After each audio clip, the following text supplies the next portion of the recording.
Tinta hitam di atas kertas segel itu masih basah ketika aku meletakkan pena mahalku. Hembusan napas panjang lolos dari bibirku, seolah melepaskan beban ribuan ton yang selama ini menghimpit dada. Di hadapanku, Pak Haryo, notaris senior kepercayaan banyak pengusaha properti di kota ini, tersenyum ramah sambil merapikan tumpukan berkas akta jual beli. Selamat, Ibu Arini. Rumah di klaster Melati Indah Blok C nomor 4 resmi menjadi milik Ibu, ucap Pak Haryo sambil menjabat tanganku erat. Pilihan yang sangat bagus. Kawasan itu sedang berkembang pesat, investasinya tidak akan rugi dalam 10 tahun ke depan. Aku membalas jabatannya dengan senyum yang tak kalah lebar, meski ada getar kelelahan di sana. Terima kasih, Pak. Tapi ini bukan untuk investasi, Pak. Ini untuk hadiah. Pak Haryo mengangkat alisnya, sedikit terkejut. Kacamata bacanya melorot sedikit di hidung. Hadiah? Wah, beruntung sekali penerimanya. Jarang ada orang semuda Ibu bisa membeli rumah tipe 45 secara tunai di lokasi sepremium itu hanya untuk hadiah. Pasti untuk orang tua kandung, ya? Bakti anak memang luar biasa. Senyumku sedikit bergetar, menyadari ironi yang akan kuucapkan. Bukan, Pak. Untuk mertua saya. Hening sejenak di ruangan ber-AC dingin itu. Pak Haryo menatapku dengan pandangan yang sulit diartikan, campuran antara kekaguman dan mungkin sedikit rasa heran, seolah aku adalah makhluk asing. Di zaman sekarang, menantu yang membelikan rumah tunai untuk mertua adalah spesies langka. Biasanya, cerita yang sampai ke meja notaris adalah sengketa harta gonogini atau menantu yang diusir mertua. Luar biasa, gumam Pak Haryo akhirnya, menggeleng pelan. Semoga mereka menghargai ketulusan Ibu. Jarang ada menantu seperti Ibu. Kata-kata itu, semoga mereka menghargai, terngiang-ngiang di kepalaku bahkan setelah aku keluar dari kantor notaris menuju parkiran yang panas menyengat. Matahari Jakarta sedang garang-garangnya, seakan ingin melelehkan aspal dan siapa saja yang berpijak di atasnya. Namun, panas itu tak mampu mengalahkan rasa sejuk yang menjalar di hatiku, rasa puas karena akhirnya aku bisa mewujudkan janjiku. Aku membuka pintu mobilku, sebuah SUV putih yang kubeli dari hasil keringatku sendiri setahun lalu. Di kursi penumpang, tergeletak sebuah kotak bludru merah berisi kunci duplikat rumah itu. Aku mengambilnya, mengelusnya perlahan seakan itu adalah permata paling berharga. Akhirnya, bisikku pada diri sendiri, suaraku parau. Akhirnya ibu dan bapak tidak perlu lagi kebanjiran. Tidak perlu lagi kedinginan. Ingatanku melayang ke masa 5 tahun lalu, saat aku baru saja menikah dengan Bayu. Saat itu, aku hanyalah seorang gadis naif berumur 23 tahun yang percaya bahwa cinta bisa mengalahkan segalanya, termasuk kemiskinan dan logika. Bayu saat itu tampan, manis bicaranya, tapi bekerja serabutan. Kadang ada uang, seringnya tidak. Mertuaku, Ibu Ratmi dan Bapak Tejo, tinggal di sebuah kontrakan petak di gang sempit daerah pinggiran yang kumuh. Kontrakan itu, ya Tuhan. Mengingatnya saja membuat hidungku seperti mencium bau lembab dinding yang berjamur. Atapnya bocor di 3 titik setiap hujan deras, memaksa kami menaruh ember di tengah ruang tamu. Kamar mandinya sempit, gelap, dan sering mampet. Aku ingat betul bagaimana Ibu Ratmi sering mengeluh kakinya sakit karena rematik yang kambuh akibat lantai ubin pecah-pecah yang dingin dan lembab. Nanti kalau Bayu sukses, Ibu mau dibelikan rumah yang ada tamannya ya, yang lantainya keramik putih bersih, ucap Ibu Ratmi kala itu, saat kami makan malam berlauk tempe orek dan sayur bening yang sudah dingin. Bayu hanya mengangguk sambil menyuap nasi dengan lahap. Iya, Bu. Doain Bayu. Nanti Bayu belikan istana. 5 tahun berlalu. Istana, dan kesuksesan yang dijanjikan Bayu tak kunjung datang. Alih-alih sukses, Bayu justru semakin nyaman dalam kemalasannya. Dengan alasan, mencari peluang bisnis, atau menunggu panggilan kerja yang sesuai passion, dia menghabiskan hari-harinya di rumah, bermain game online, atau nongkrong di warung kopi membahas politik negara yang tak dia mengerti. Sementara aku tidak punya pilihan untuk diam. Aku mulai dari berjualan nasi uduk di depan rumah kontrakan kami setiap pagi buta, bangun jam 3 pagi saat Bayu masih mendengkur keras. Lalu berkembang menerima pesanan nasi kotak untuk arisan tetangga. Rasa lelah tak pernah kuhiraukan. Tanganku yang dulu halus kini mulai kasar, tergores pisau, dan melepuh kena minyak panas karena setiap hari bergelut dengan bumbu dapur. Allah Maha Baik pada hamba yang mau berusaha. Usaha cateringku, dapur Arini, meledak. Pesanan mulai datang dari kantor-kantor dinas hingga catering pernikahan gedung. Tak berhenti di situ, aku merambah ke bisnis butik online, memanfaatkan selera fashionku yang cukup bagus. Dalam 3 tahun terakhir, rekeningku yang dulunya sering menyentuh saldo minimal 50.000 perak, kini memiliki angka 0 yang berderet panjang. Akulah tulang punggung keluarga ini. Akulah nakoda kapal yang hampir karam ini. Bayu? Dia hanya penumpang VIP yang menikmati fasilitas tanpa mau mendayung, tapi selalu merasa dirinya kapten. Tapi aku tidak pernah mempermasalahkannya secara terbuka. Bagiku, kehormatan suami adalah segalanya. Aku menutupi aib Bayu di depan keluargaku. Aku selalu bilang, ini rezeki kami berdua, Mas Bayu bantu manajemen. Padahal dia bahkan tidak tahu cara menghitung laba rugi. Aku menyalakan mesin mobil dan melaju membelah kemacetan kota. Tujuanku hari ini bukan pulang ke rumah kami yang nyaman, tapi mampir ke kontrakan mertua untuk membawakan makanan, sekaligus memberikan sedikit kode tentang hadiah ulang tahun Ibu Ratmi minggu depan. Perjalanan memakan waktu 1 jam karena macet. Ketika mobilku memasuki gang sempit menuju kontrakan mertua, beberapa tetangga yang sedang duduk di balai warga menatapku. Ada yang tersenyum menyapa dengan hormat, ada pula yang berbisik-bisik. Mungkin mereka kagum, atau mungkin iri melihat menantu Bu Ratmi yang sukses dan cantik dengan mobil mengkilap masuk ke gang kumuh itu. Aku memarkirkan mobil di lahan kosong dekat masjid, satu-satunya tempat yang muat untuk mobilku, lalu berjalan kaki sekitar 200 meter. Bau selokan yang mampet menyambut indera penciumanku. Assalamualaikum. Salamku sambil mengetuk pintu kayu yang catnya sudah mengelupas parah. Waalaikumsalam. Masuk, enggak dikunci. Itu suara Ibu Ratmi. Suaranya terdengar cempreng dan agak ketus, seperti biasa, tanpa nada sambutan hangat. Aku membuka pintu. Pemandangan yang menyambutku selalu sama dan membuat dada sesak. Ruang tamu sempit yang merangkap ruang TV, penuh dengan barang-barang yang menumpuk tak beraturan. Udara di dalam terasa pengap, campuran bau minyak angin dan rokok.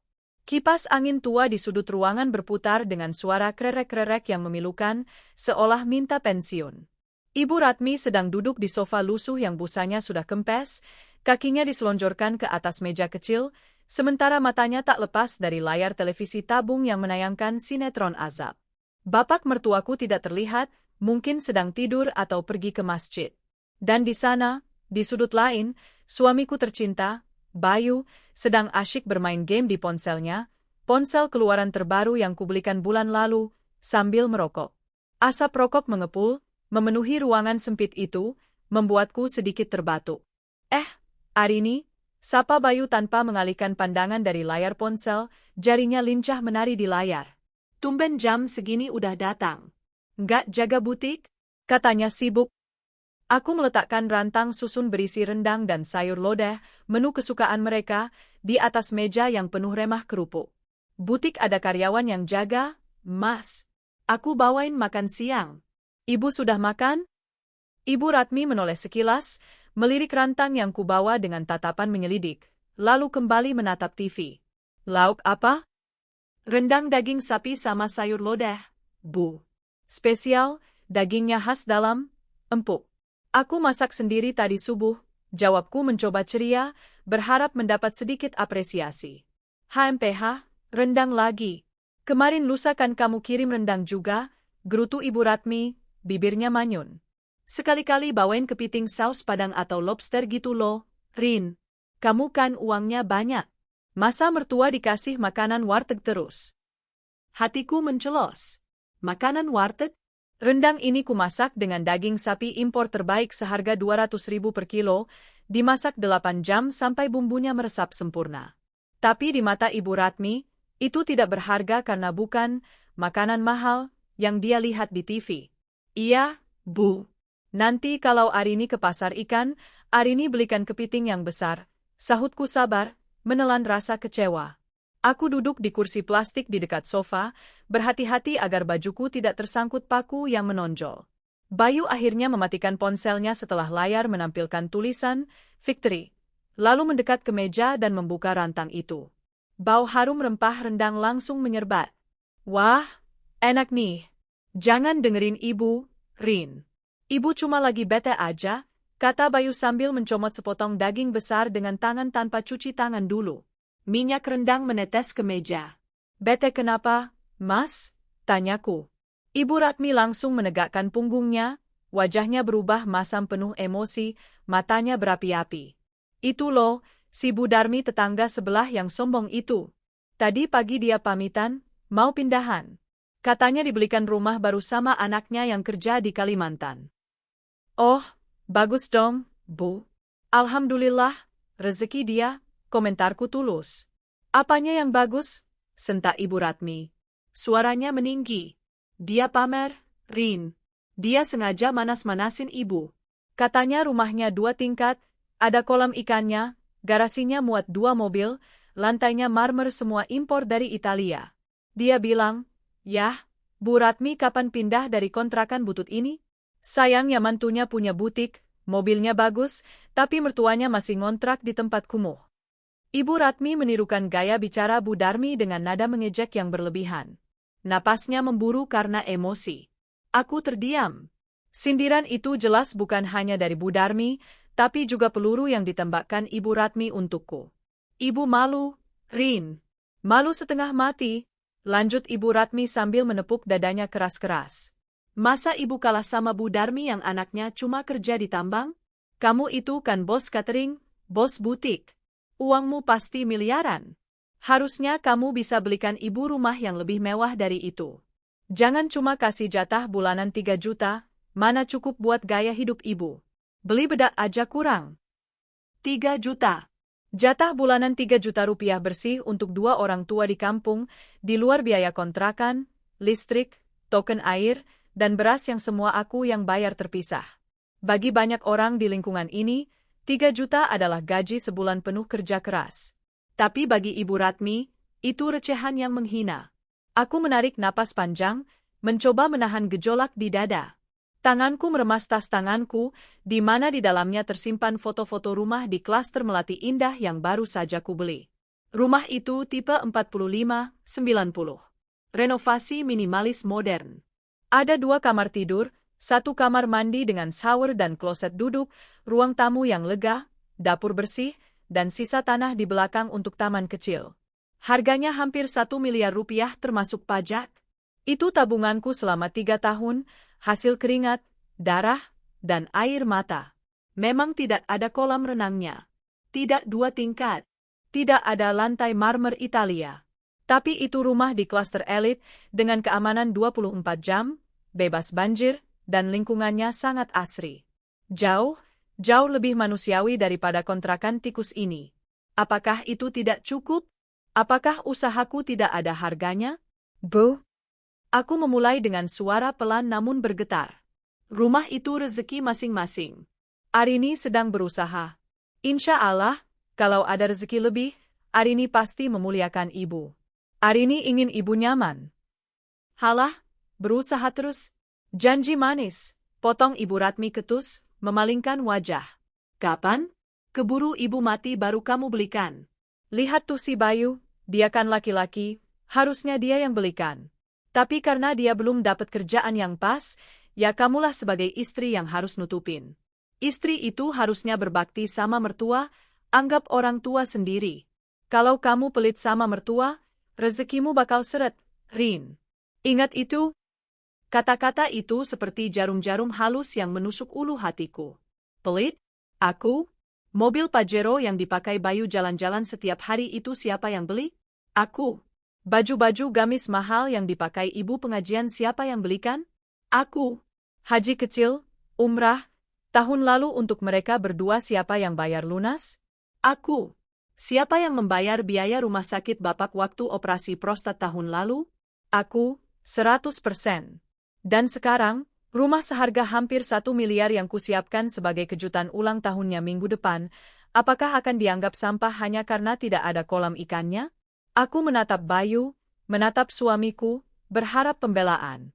Berharap dia punya sedikit harga diri untuk berkata, Bu, jangan bicara begitu, Arini sudah kerja keras buat kita. Kita harus bersyukur. Tapi harapan tinggal harapan. Bayu hanya mengunyah rendangnya dengan santai, menjelati jari-jarinya, dan berkata, "Sabar ya, Bu. Namanya juga usaha. Nanti kalau proyek Bayu gol, Bayu belikan istana buat ibu yang ada kolam renang air hangatnya. Arini mungkin emang lagi banyak pengeluaran buat muter modal butiknya, makanya belum bisa kasih yang mewah. Maklumi saja, Bu, dia kan pedagang, hitung-hitungan." Dad, dia justru membenarkan keluhan ibunya. Dia tidak membelaku. Dia malah berlindung di balik ketiak ibunya, merendahkan pekerjaanku, dan menyudutkanku secara halus demi terlihat baik di mata ibunya. Aku tersenyum kecut. Rasanya ingin sekali aku mengeluarkan sertifikat tanah yang ada di tas, merobeknya di depan muka mereka, dan melemparkannya ke udara. Ingin ku teriakan, "Ini, aku sudah belikan." Tapi kalau kalian tidak mau karena kurang mewah, baiklah. Silakan cari sendiri. Tapi aku menahannya. Aku dididik orang tuaku untuk bersabar, untuk tidak meledak-ledak dan mempermalukan orang tua. Mungkin saat ibu melihat kunci aslinya nanti, hatinya akan luluh. Mungkin dia akan sadar bahwa rumah klaster yang bersih dan nyaman jauh lebih baik daripada mimpi muluk yang tak terjangkau. Ya sudah, Bu, Mas, kataku sambil bangkit berdiri, merapikan rokku. Rasanya sesak berlama-lama di sini, oksigen seakan menipis. Arini pamit dulu. Masih ada urusan di butik. Rantangnya nanti Arini ambil besok saja. Loh, kok buru-buru? Nggak pijitin ibu dulu?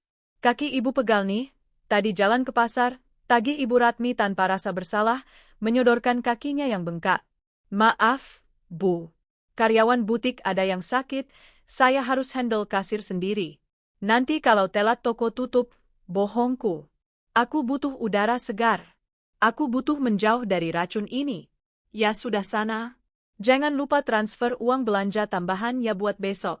Ibu mau arisan di rumah Bu Tejo, malu kalau nggak bawa makanan enak. Transfer 2 juta aja cukup kok, seru Ibu Ratmi saat aku melangkah ke pintu. 2 juta? Hanya untuk pamer makanan di arisan.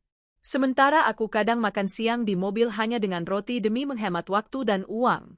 Aku tidak menjawab, hanya mengucap salam pelan, "Assalamualaikum," dan keluar menutup pintu. Saat berjalan kembali ke mobil, mataku terasa panas. Langit sore yang mulai jingga terlihat buram tertutup genangan air di pelupuk mata. Angin sore yang membawa debu jalanan menerpa wajahku, tapi tak sepedih hatiku. Di dalam mobil yang sejuk dan kedap suara, aku menyandarkan kepala ke setir. Pertahananku runtuh. Air mata yang kutahan akhirnya menetes satu persatu, membasahi kemudi kulit. Kenapa rasanya sesakit ini berbuat baik? Kenapa ketulusanku selalu diukur dengan nominal kemewahan? Kenapa suamiku tidak pernah menjadi perisai bagiku? Aku melirik kotak beludru merah di kursi penumpang. Kotak yang seharusnya menjadi simbol kasih sayang dan bakti seorang menantu. Kini, kotak itu terlihat seperti bom waktu yang siap meledak. Sabar, Arini. Sabar, bisikku menguatkan diri sambil menghapus air mata dengan kasar. Minggu depan ulang tahun ibu. Kau akan berikan kuncinya di pesta itu. Jika dia masih menghina, jika dia masih tidak bersyukur, maka demi Allah, selesai sudah kewajibanku. Aku menyalakan mesin mobil. Lagu di radio memutar tembang kenangan tentang pengorbanan yang sia-sia, seakan mengejek nasibku. Aku tidak tahu bahwa hari ini hanyalah permulaan dari neraka.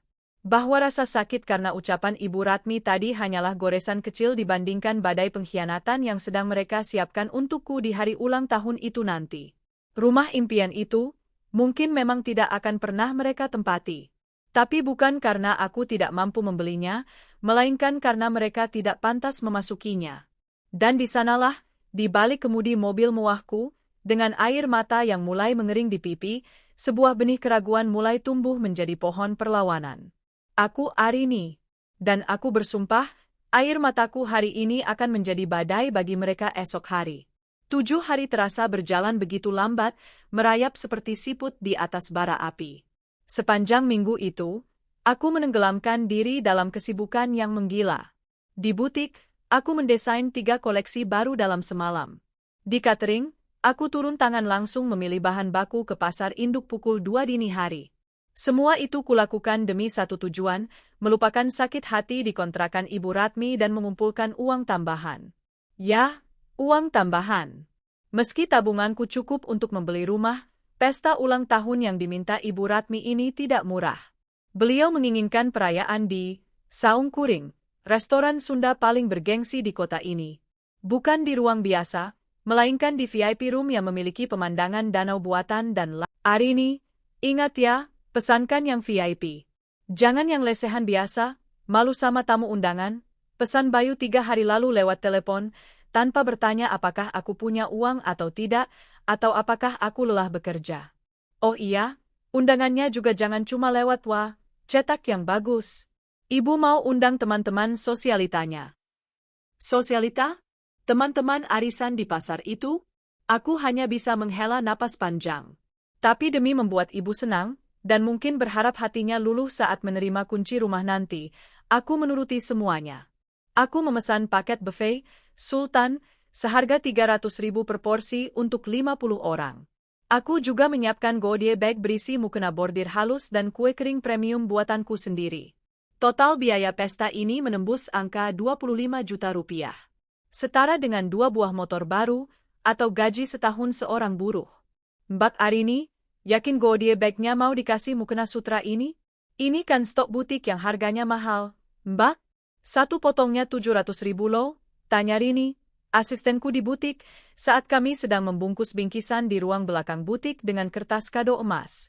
Aku tersenyum tipis sambil mengikat pita di kotak bingkisan terakhir. Enggak apa-apa, Rin. Sekali seumur hidup. Ibu kan jarang dirayakan ulang tahunnya semewah ini. Semoga dengan ini beliau jadi lebih sayang sama aku. Doakan ya, Rin. Rini menatapku dengan iba. Dia tahu betul bagaimana perlakuan keluarga Bayu padaku selama ini. Mbak Arini terlalu baik. Hati-hati, Mbak. Kebaikan yang berlebihan kadang dianggap kewajiban sama orang yang gak tahu diri. Jangan sampai Mbak dimanfaatin terus. Kalimat Rini itu seperti ramalan cuaca buruk yang tak kuhiraukan. Saat itu, aku masih buta oleh harapan. Hari H pun tiba. Sabtu sore itu, langit Jakarta tampak cerah berwarna jingga keunguan, seolah mendukung acaraku. Pesta dijadwalkan mulai pukul 17 waktu Indonesia Barat. Jam menunjukkan pukul 15.30 waktu Indonesia Barat. Aku masih di butik, baru saja selesai melayani pelanggan VIP yang rewel minta fitting gaun pengantin dadakan. Tubuhku lengket oleh keringat, make-upku sudah sedikit luntur. Tapi semangatku membara. Aku berlari kecil ke kamar mandi pribadi di ruang kerjaku untuk mandi dan bersiap. Aku sudah menyiapkan gaun khusus untuk hari ini. Sebuah dress batik modern berwarna marun dengan potongan elegan yang menjuntai hingga mata kaki, dipadukan dengan hijab silk warna senada dan bros emas kecil. Sederhana, tapi memancarkan aura kelas dan keanggunan. Aku ingin tampil cantik di samping Bayu. Aku ingin Ibu Ratmi bangga memperkenalkanku sebagai menantunya di depan teman-temannya. Lihat, ini Arini, menantuku yang sukses itu, begitu hayalanku. Sambil mematut diri di cermin, aku membayangkan skenario nanti malam. Setelah acara potong tumpeng, aku akan naik ke panggung kecil. Aku akan memberikan pidato singkat, lalu memanggil Ibu Ratmi dan Bapak Tejo. Di sanalah, di depan semua tamu yang selama ini meremehkan mereka, aku akan menyerahkan kotak beludru merah itu. Ini hadiah dari Arini dan Mas Bayu untuk Ibu. Rumah masa tua Ibu. Sertifikatnya sudah atas nama Ibu. Ibu pasti akan menangis haru. Bayu akan memelukku bangga dan mencium keningku. Dan semua tetangga yang nyinyir itu akan diam 1000 bahasa. Skenario yang sempurna. Indah sekali. Ponselku yang tergeletak di meja rias bergetar panjang. Notifikasi WhatsApp masuk. Nama, suamiku sayang, terpampang di layar dengan emotikon hati. Senyumku merekah. Pasti Bayu menanyakan keberadaanku, atau mungkin dia sudah sampai di lokasi dan tak sabar menungguku. Mungkin dia mau minta tolong bawakan dasinya yang tertinggal, pikirku. Dengan tangan yang masih memegang lipstik, aku menyambar ponsel itu dan membuka kuncinya dengan wajah berseri. Namun, senyum itu lenyap dalam hitungan detik. Membeku, luruh, hancur. Mataku mengerjap, membaca pesan itu sekali, 2 kali, 3 kali. Aku berharap mataku salah baca. Aku berharap ini hanya salah ketik. Huruf-huruf di layar itu seolah berubah menjadi pisau belati yang menyayat retina mataku, menembus langsung ke jantung, memutar di sana hingga berdarah. Suamiku sayang, Rin, kamu tak usah kesini ya. Ibu tak mau kamu datang. Katanya bikin suasana jadi kaku. Kamu transfer saja uangnya buat bayar makanannya nanti. Duniaku berhenti berputar. Suara bising AC di ruangan itu mendadak senyap. Suara klakson kendaraan di jalan raya lenyap. Yang terdengar hanya detak jantungku sendiri yang menghantam rusuk dengan keras. Duk, duk, duk. Seperti palu godam. Apa? Tak usah datang? Ibu tak mau aku datang? Air liurku terasa pahit seperti empedu. Rasa mual yang hebat tiba-tiba menyerang perutku, membuatku harus berpegangan pada tepi meja rias agar tidak ambruk ke lantai. Kakiku lemas seketika. Bagaimana mungkin? Aku yang membayar gedung ini. Aku yang membayar makanannya. Aku yang menyiapkan bingkisannya. Aku istri sahnya. Aku yang membelikan hadiah utamanya. Dan mereka melarangku datang ke pesta yang kubiayai sendiri? Bikin suasana jadi kaku. Bisikku mengulang kalimat itu. Suaraku terdengar asing di telingaku sendiri, serak dan patah. Jadi selama ini, kehadiranku dianggap pengganggu? Dianggap pembawa sial yang merusak suasana bahagia mereka? Tangan gemetar hebat, aku mengetik balasan. Air mata belum keluar, rasa syok ini terlalu besar untuk ditumpahkan lewat tangisan. Otakku masih berusaha memproses logika gila ini. Mas, maksudnya apa? Aku sudah siap-siap. Aku sudah pakai baju bagus. Ini pesta yang aku bayar, Mas. Kenapa aku nggak boleh datang? Aku istrimu, Mas. Status Wabayu online. Dia sedang memegang ponsel. Kfing, jantungku berpacu menunggu balasannya. Semoga ini cuma prank. Semoga ini cuma candaan buruk Bayu yang ingin memberiku kejutan. Tolong bilang ini bohong, Mas, batinku menjerit.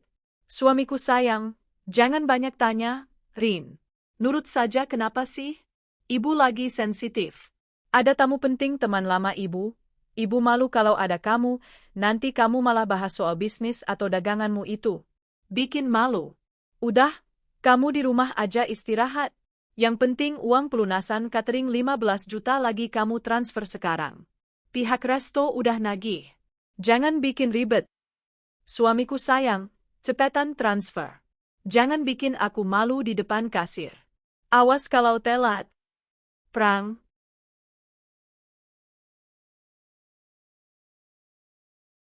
Ponselku terlepas dari genggaman, jatuh menimpa botol parfum mahal di meja rias hingga pecah berantakan.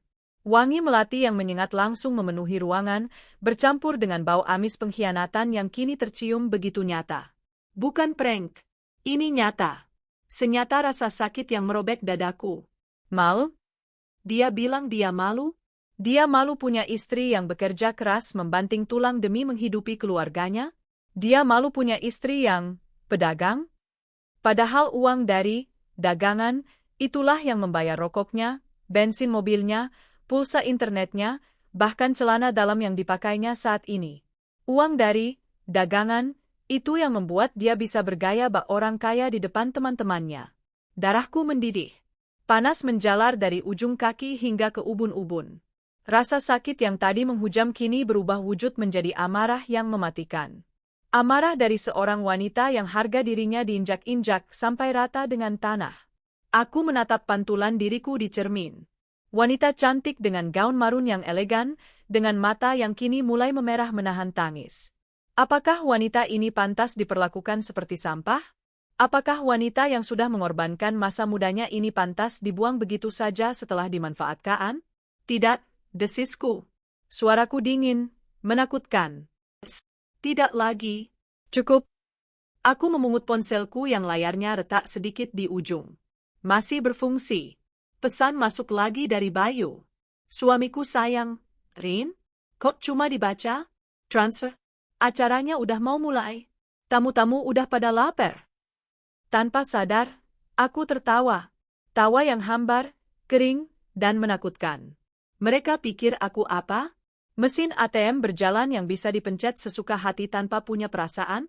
Mereka ingin uangku, tapi membuang orangnya? Mereka mau pestanya, tapi jijik pada penyandang dananya? Aku tidak membalas pesan itu. Aku tidak akan memaki-maki lewat wah. Itu terlalu murah. Jari-jariku yang kini berhenti gemetar, bergerak lincah membuka aplikasi mobile banking. Saldo di rekening utamaku, 850 juta rupiah saldo di rekening bersama, yang kartunya dipegang Bayu dan sering dia pakai foya-foya 50 juta rupiah. Aku menekan menu transfer. Bukan mentransfer ke rekening resto, tapi mentransfer seluruh isi rekening bersama ke rekening pribadiku. Konfirmasi PIN. Transfer berhasil. Sisa saldo rekening bersama, 0 rupiah. Setelah itu, aku membuka menu pengaturan kartu kredit. Kartu tambahan atas nama Bayu Prasetyo dengan limit 50 juta yang sering dia pamerkan. Klik. Blokir sementara. Kartu debit yang dipegang Ibu Ratmi untuk belanja bulanan. Klik. Blokir permanen. Kalian mau main api? Bisikku pada bayangan Bayu di layar ponsel. Baik. Aku akan jadi bensinnya. Kita lihat siapa yang akan terbakar hangus malam ini. Aku menghapus air mata yang sempat menetes di sudut mata dengan kasar. Pantang bagiku menangis untuk laki-laki yang bahkan tidak menganggapku ada. Aku memperbaiki tatanan hijabku. Memoles ulang lipstik merahku agar terlihat lebih berani. Mengambil tas brandedku. Aku tidak akan pulang dan menangis di pojokan kamar seperti sinetron picisan. Tidak. Aku akan datang ke sana. Mereka bilang aku bikin suasana kaku? Baiklah. Aku akan pastikan suasana di sana bukan hanya kaku, tapi beku sebeku-bekunya. Aku akan pastikan pesta itu menjadi pesta terakhir yang mereka nikmati dengan uangku. Aku mengambil kotak beludru merah berisi kunci rumah itu. Awalnya, ini adalah simbol cinta. Sekarang, ini adalah senjata. Kunci ini tidak akan pernah membuka pintu rumah untuk mereka, tapi akan menutup pintu rezeki mereka selamanya. Aku berjalan keluar dari ruangan kerjaku. Karyawanku, Rini, kaget melihat ekspresi wajahku. Wajah yang biasanya ramah kini keras seperti batu karang. Mbak Arini? Kok mukanya merah banget? Marah sama siapa, Mbak? Ada masalah? Rini, panggilku dingin. Tolong panggilkan Pak Asep Security. Suruh dia siapkan mobil. Dan kamu, tolong telepon jasa derek langganan kita yang biasa angkut mobil box. Jasa derek? Buat apa, Mbak? Mobil Mbak mogok, tanya Rini bingung. Aku tersenyum miring. Senyum yang membuat Rini merinding ketakutan. Bukan. Ada sampah yang harus diangkut dari Saung Kuring. Sampah masyarakat. Aku melangkah mantap menuju mobilku. Matahari sudah mulai terbenam, menyisakan semburat merah di langit yang terlihat seperti darah. Tunggu aku, Mas Bayu. Tunggu aku, Ibu. Kalian tidak mau aku datang sebagai tamu kehormatan? Kalian malu mengakuiku? Maka sambutlah aku sebagai malaikat pencabut nyawa bagi kebahagiaan semu kalian. Mobilku melaju membelah jalanan Jakarta, menuju lokasi pesta. Setiap putaran roda semakin menguatkan tekadku. Malam ini, topeng-topeng itu akan terbuka. Dan aku bersiap melihat wajah asli iblis di balik wajah polos suami dan mertuaku. Halaman parkir, Saung Kuring, malam itu dipenuhi deretan mobil kelas menengah hingga mewah. Restoran bernuansa Sunda modern ini memang terkenal sebagai tempat berkumpulnya orang-orang yang ingin terlihat, wah. Lampu-lampu lampion bergantungan indah di setiap sudut, memantulkan cahaya keemasan di permukaan danau buatan yang tenang. Suara gemericik air mancur berpadu dengan alunan musik kecapi suling yang dimainkan secara live, menciptakan suasana damai yang kontras dengan badai yang sedang berkecamuk di dadaku. Aku memarkirkan mobilku di sudut yang agak gelap, jauh dari jangkauan pandangan orang-orang di lobi utama. Sebelum turun, aku mengenakan masker medis berwarna hitam dan kacamata berlensa gelap. Bukan, aku bukan takut ketahuan. Aku hanya ingin memastikan aku bisa melihat pertunjukan itu sampai selesai tanpa gangguan sebelum aku naik ke panggung utama untuk menghancurkannya. Langkah kakiku terasa berat namun pasti. Aku menyusup masuk melewati pintu samping yang biasa digunakan para pramusaji, menghindari resepsionis depan yang mungkin akan menyapaku dengan sebutan, Ibu Arini, karena akulah yang memesan tempat ini atas namaku. Area VIP yang kusewa adalah saung Telaga 1, saung paling besar dan paling mahal yang letaknya menjorok ke tengah danau, terpisah jembatan kayu dari saung-saung lainnya. Privasi terjamin, kemewahan terjamin. Tempat yang sempurna untuk sebuah pengkhianatan. Dari balik rumpun bambu hias yang rimbun di dekat jembatan, aku berdiri mematung. Jantungku berdegup kencang, bukan karena cinta, tapi karena adrenalin yang memuncak. Tirai bambu saung itu tidak diturunkan sepenuhnya. Cahaya terang dari dalam saung memperlihatkan segalanya dengan jelas, layaknya sebuah panggung drama di mana aku dipaksa menjadi penonton di barisan depan. Dan di sanalah mereka. Di kursi utama, duduklah Ibu Ratmi. Malam ini, ia tampak berbeda. Gamis sutra berwarna emas yang kupesan khusus dari butikku membalut tubuhnya, membuatnya terlihat seperti nyonya besar. Wajahnya dipoles make-up tebal, senyumnya merekah lebar, memamerkan gigi emasnya saat tertawa lepas. Tidak ada jejak wanita tua renta yang sering mengeluh sakit kaki di kontrakan lembab. Di sebelah kirinya, duduk Bapak Tejo, bapak mertuaku, yang sibuk melahap sate marangi dengan lahap, seolah tak peduli dunia sekitar. Namun, pemandangan yang membuat napasku tercekat ada di sebelah kanan Ibu Ratmi. Di kursi yang seharusnya menjadi tempatku, kursi kehormatan untuk menantu yang membiayai semua ini, duduk seorang wanita muda. Dia cantik. Harus kuakui itu. Rambutnya panjang bergelombang dicat kecoklatan, kulitnya putih mulus hasil perawatan mahal. Dia mengenakan dress Sabrina berwarna merah menyala yang memperlihatkan bahunya yang mulus. Tas branded tiruan, aku tahu itu KW karena aku punya yang aslinya di butik, tergeletak di meja di depannya. Namanya Siska. Aku pernah mendengar desas-desus tentang wanita ini dari tetangga kontrakan lama Bayo. Katanya dia janda muda kembang desa yang ramah. Dulu aku menepisnya sebagai fitnah keji. Suamiku setia, kataku bodoh waktu itu. Kini, Siska sedang menyandarkan kepalanya manja di bahu Ibu Ratmi, sementara tangannya digenggam erat oleh Bayu yang duduk di sebelahnya. Bayu suamiku. Pria yang di rumah selalu mengeluh pusing memikirkan pekerjaan, malam ini terlihat segar bugar, tertawa renyah sambil sesekali membisikkan sesuatu ke telinga Siska yang membuat wanita itu terkikik genit. Aduh, Mas Bayu bisa aja, suara Siska terdengar melengking, terbawa angin malam sampai ke telingaku. Nanti kalau kita nikah, aku mau bulan madunya ke Bali ya, Mas. Darahku mendesir hebat. Nikah? Aku mengeluarkan ponselku. Tangan yang gemetar kini kaku menahan amarah. Aku mengaktifkan mode kamera video, zoom maksimal. Aku butuh bukti. Bukan untuk hakim, karena aku tidak butuh hakim untuk menceraikan sampah seperti Bayo. Aku butuh bukti untuk mengingatkan diriku sendiri di masa depan, agar tidak pernah lagi jatuh ke lubang yang sama. Di dalam saung, seorang pelayan datang membawa kue ulang tahun besar, Black Forest Premium yang kupesan. Lilin angka 60 menyala terang. Tiup lilinnya, Bu. Seru Bayu semangat. Ibu Ratmi meniup lilin itu diiringi tepuk tangan meriah dari teman-teman sosialita palsunya, ibu-ibu arisan pasar yang malam ini juga berdandan menor. Potongan pertama buat siapa, Bu? Tanya salah satu tamu. Jantungku berhenti sejenak. Biasanya, dalam tradisi keluarga kami, potongan pertama selalu untuk orang yang paling berjasa. Tahun lalu, potongan pertama itu untukku. Ibu Ratmi memotong kue itu dengan pisau perak, lalu dengan wajah berseri-seri ia menyuapkan potongan pertama itu ke mulut Siska. Ini buat calon mantu kesayangan ibu, ucap Ibu Ratmi lantang, suaranya menggema jelas. Siska, wanita yang anggun, cantik, dan berkelas. Nggak kayak yang Ono, yang cuma bisa kerja kasar, bau bawang, bikin malu kalau diajak kondangan. Siska menerima suapan itu dengan gaya dibuat-buat, lalu memeluk Ibu Ratmi.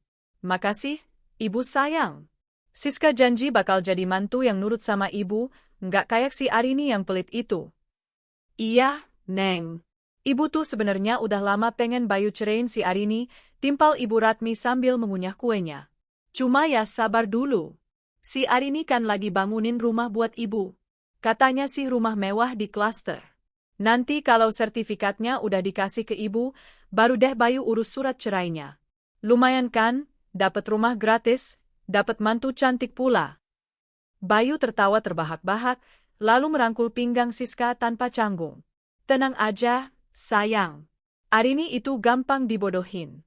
Dia itu bucin banget sama aku. Disuruh apa aja mau.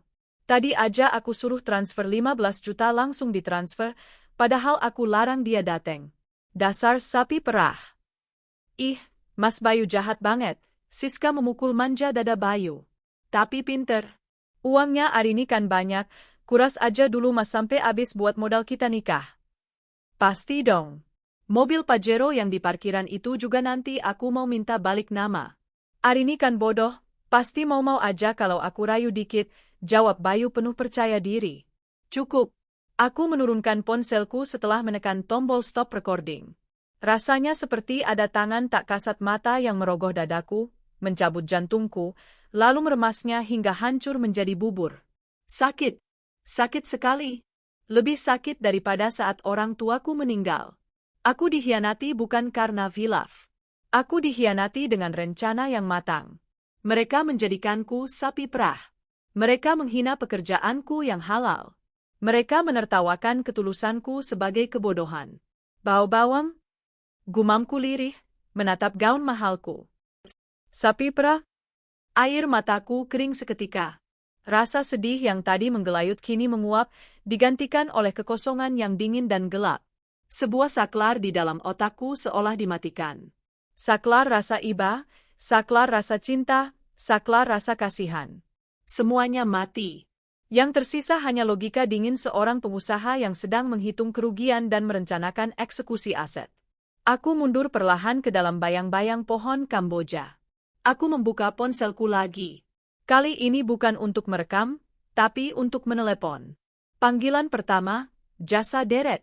Halo, Pak. Posisi di mana? Oke, sudah di depan lobi? Bagus. Masuk saja. Langsung kaitkan mobil Pajero Sport hitam plat B 1234 BU. Ya, itu atas nama saya. Surat kuasa sudah saya kirim via WA tadi. Kalau ada yang menghalangi, bilang pemilik aslinya ada di lokasi.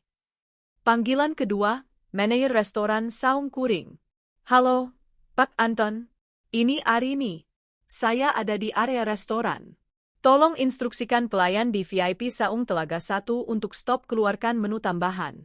Dan satu lagi, tolong siapkan tagihan total sekarang juga. Jangan tagihkan ke deposit saya. Batalkan deposit saya. Tagihkan langsung ke orang yang duduk di meja utama, laki-laki bernama Bayu. Bilang, depositnya ditarik oleh pemesan. Tapi Bu Arini, suara Pak Anton terdengar panik. Bapak Bayu tadi bilang semua tagihan ibu yang urus. Tidak lagi, Pak.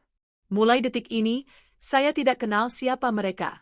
Kalau mereka tidak bisa bayar, silakan Bapak panggil polisi. Saya tidak keberatan. Aku mematikan telepon. Napas panjang ku tarik dalam-dalam, mengisi paru-paruku dengan udara malam yang dingin. Aku melepas kacamata hitamku. Membuka maskerku. Memoles sedikit bedak agar wajahku terlihat sempurna tanpa celah. Kotak beludru merah di tanganku terasa berat. Kunci rumah ini? Tidak, rumah ini terlalu suci untuk diinjak oleh kaki-kaki kotor mereka. Rumah ini akan segera kujual kembali malam ini juga. Aku melangkah keluar dari persembunyianku. Langkahku tidak lagi mengendap-endap. Suara heels mahalku beradu dengan jembatan kayu, menghasilkan bunyi tak-tak-tak yang ritmis dan mengancam. Dari kejauhan, Siska yang posisinya menghadap ke arah jembatan adalah orang pertama yang menyadari kedatanganku. Tawanya terhenti. Matanya membelalak kaget, mulutnya menganga, garpu kue di tangannya terjatuh. Mas Bayu? Siska mengguncang lengan Bayu, telunjuknya gemetar menunjuk ke arahku. Bayu menoleh, masih dengan sisa tawa di wajahnya yang perlahan luntur menjadi ekspresi horor. Ibu Ratmi ikut menoleh, dan wajahnya langsung pucat pasi seperti mayat. Aku berdiri di ujung jembatan saung itu, diterangi lampu sorot taman, berdiri tegak dengan dagu terangkat. Tatapanku tajam menusuk langsung ke manik mata Bayu. Tidak ada lagi Arini yang penurut. Tidak ada lagi Arini si sapi perah. Selamat ulang tahun, Ibu Mertua, ucapku. Suaraku tenang, namun mampu membelah keheningan musik yang tiba-tiba terasa mencekam. Kejutan yang sebenarnya baru saja dimulai. Langkah kakiku bergema di atas lantai kayu jembatan saung. Setiap ketukan heelsku seolah menjadi hitungan mundur menuju kiamat kecil bagi keluarga Bayu. Selamat ulang tahun, Ibu Mertua, ulangku sekali lagi, kali ini dengan senyum yang kuusahakan semanis mungkin, meski mataku memancarkan dinginnya kutub utara. Keheningan yang mencekam melanda meja VIP itu. Musik kecapi suling di latar belakang terasa seperti ironi. Para tamu undangan, ibu-ibu arisan teman Ibu Ratmi, mulai berbisik-bisik. Mereka mengenalku. Tentu saja mereka tahu siapa yang membiayai gaya hidup mewah Ibu Ratmi selama ini. Arini. Bayu akhirnya bersuara, tenggorokannya bergerak naik turun menelan ludah yang terasa kesat. Wajahnya yang tadi merah padam karena tertawa kini pucat pasi, seolah darahnya tersedot keluar. Dengan gerakan canggung dan panik, ia melepaskan rangkulannya dari pinggang Siska, seolah Siska adalah bara api yang membakar kulitnya. Kenapa? Kenapa kamu di sini? Kan Mas bilang kamu istirahat saja di rumah? Tanya Bayu dengan suara bergetar, mencoba bersikap normal namun gagal total. Keringat dingin mulai bercucuran di pelipisnya. Aku tidak menjawab pertanyaannya. Tatapanku beralih pada Siska. Wanita itu, yang tadi begitu angkuh, kini menatapku dengan campuran rasa takut dan tantangan. Dia membetulkan posisi duduknya, membusungkan dada, mencoba mengintimidasi. Oh, jadi ini istri pertamanya Mas Bayu. Suara Siska terdengar cempreng dan meremehkan. Cantik sih, tapi kok auranya suram ya? Pantesan Ibu Ratmi nggak betah sama kamu. Kurang serius kali ya? Darahku berdesir panas mendengar hinaan murahan itu, tapi aku tidak terpancing. Aku bukan wanita pasar yang akan jambak-jambakan di depan umum. Itu level mereka, bukan levelku. Aku tertawa kecil, tawa yang membuat bulu kuduk berdiri. Suram? Mungkin karena selama ini cahayaku habis disedot oleh parasit-parasit yang tidak tahu diri. Arini, jaga mulutmu, bentak Ibu Ratmi, yang entah mendapat keberanian dari mana, tiba-tiba bangkit berdiri. Wajahnya merah padam menahan malu. Datang tak diundang, malah bikin ribut. Kamu mau mempermalukan ibu di depan teman-teman ibu? Dasar mantu durhaka. Mempermalukan? Potongku cepat. Aku berjalan mendekat ke meja utama, berdiri tepat di hadapan Ibu Ratmi. Bukankah ibu yang tadi bilang kalau saya bau bawang? Bukankah ibu yang bilang saya cuma sapi perah? Mata Ibu Ratmi membelalak. Kak, kamu dengar? Jelas sekali, Bu. Sound system di sini bagus, jawabku santai. Aku meletakkan tas mahalku di atas meja, tepat di samping piring kotor bekas kue Siska. Lalu, perlahan, aku mengeluarkan kotak beludru merah itu.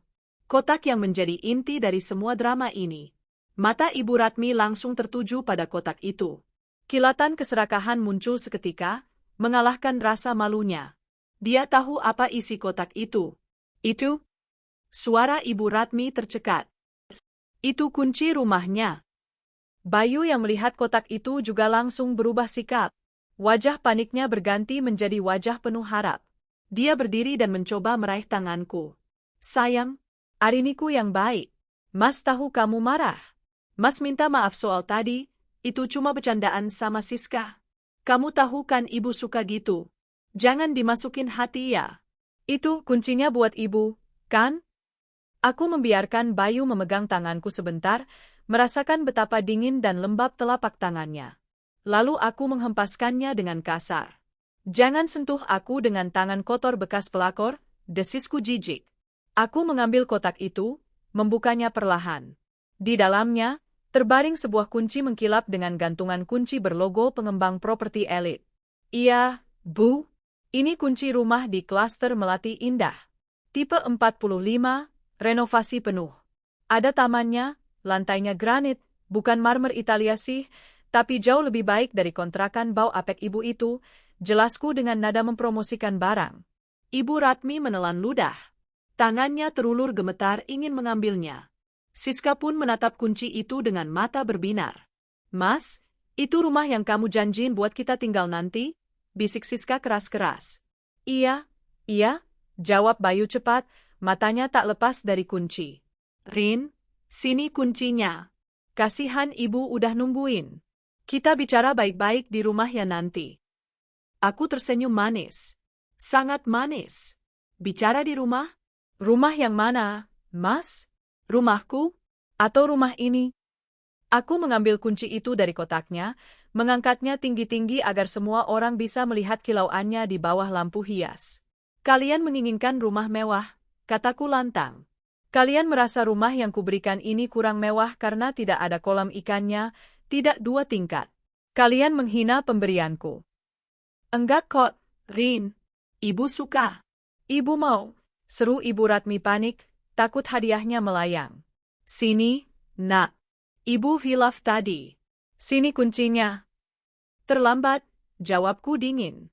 Aku mengeluarkan ponselku dengan tangan kiri, sementara tangan kanan masih memegang kunci.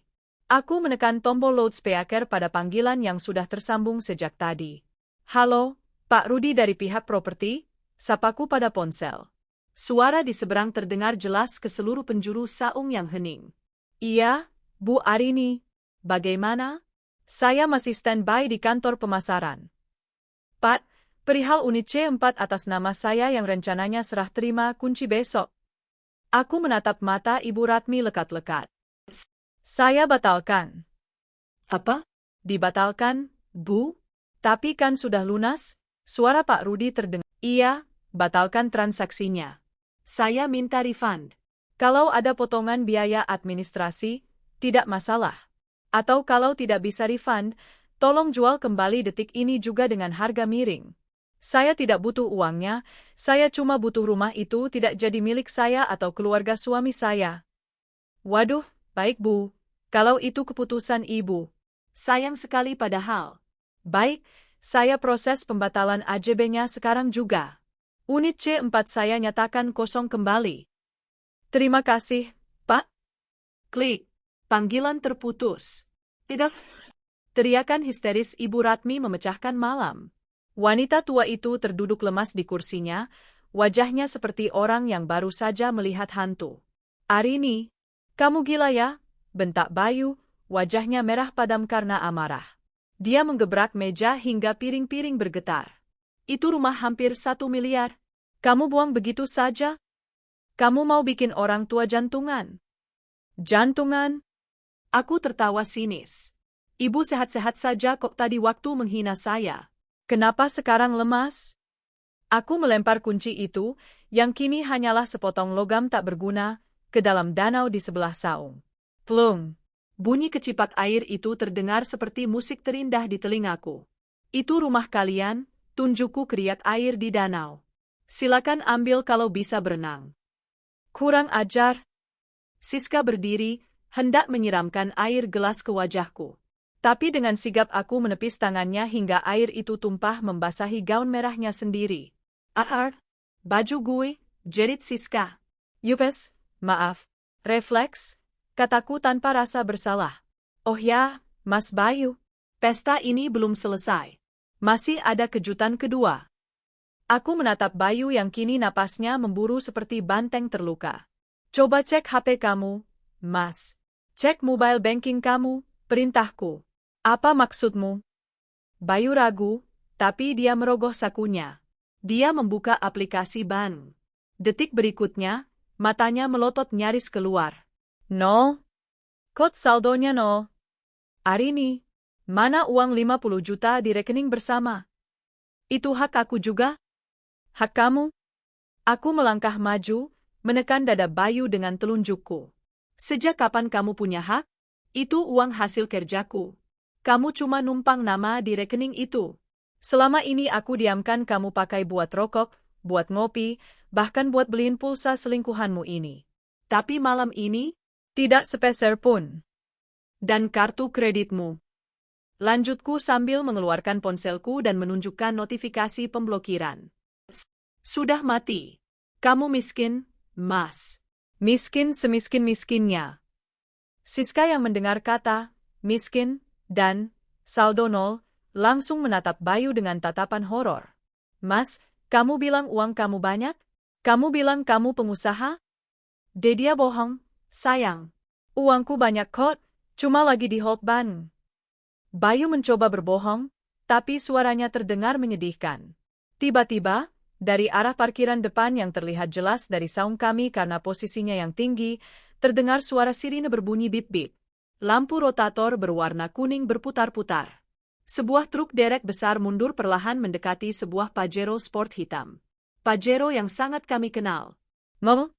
Bapak Tejo yang sedari tadi diam akhirnya bersuara, menunjuk dengan tangan gemetar. Mobil kita? Itu mobil ibu. Oh, jangan diambil, teriak Ibu Ratmi, tenaganya pulih seketika melihat harta benda kesayangannya terancam. Dia berlari tertatih-tatih ke pinggir saung, berteriak ke arah parkiran.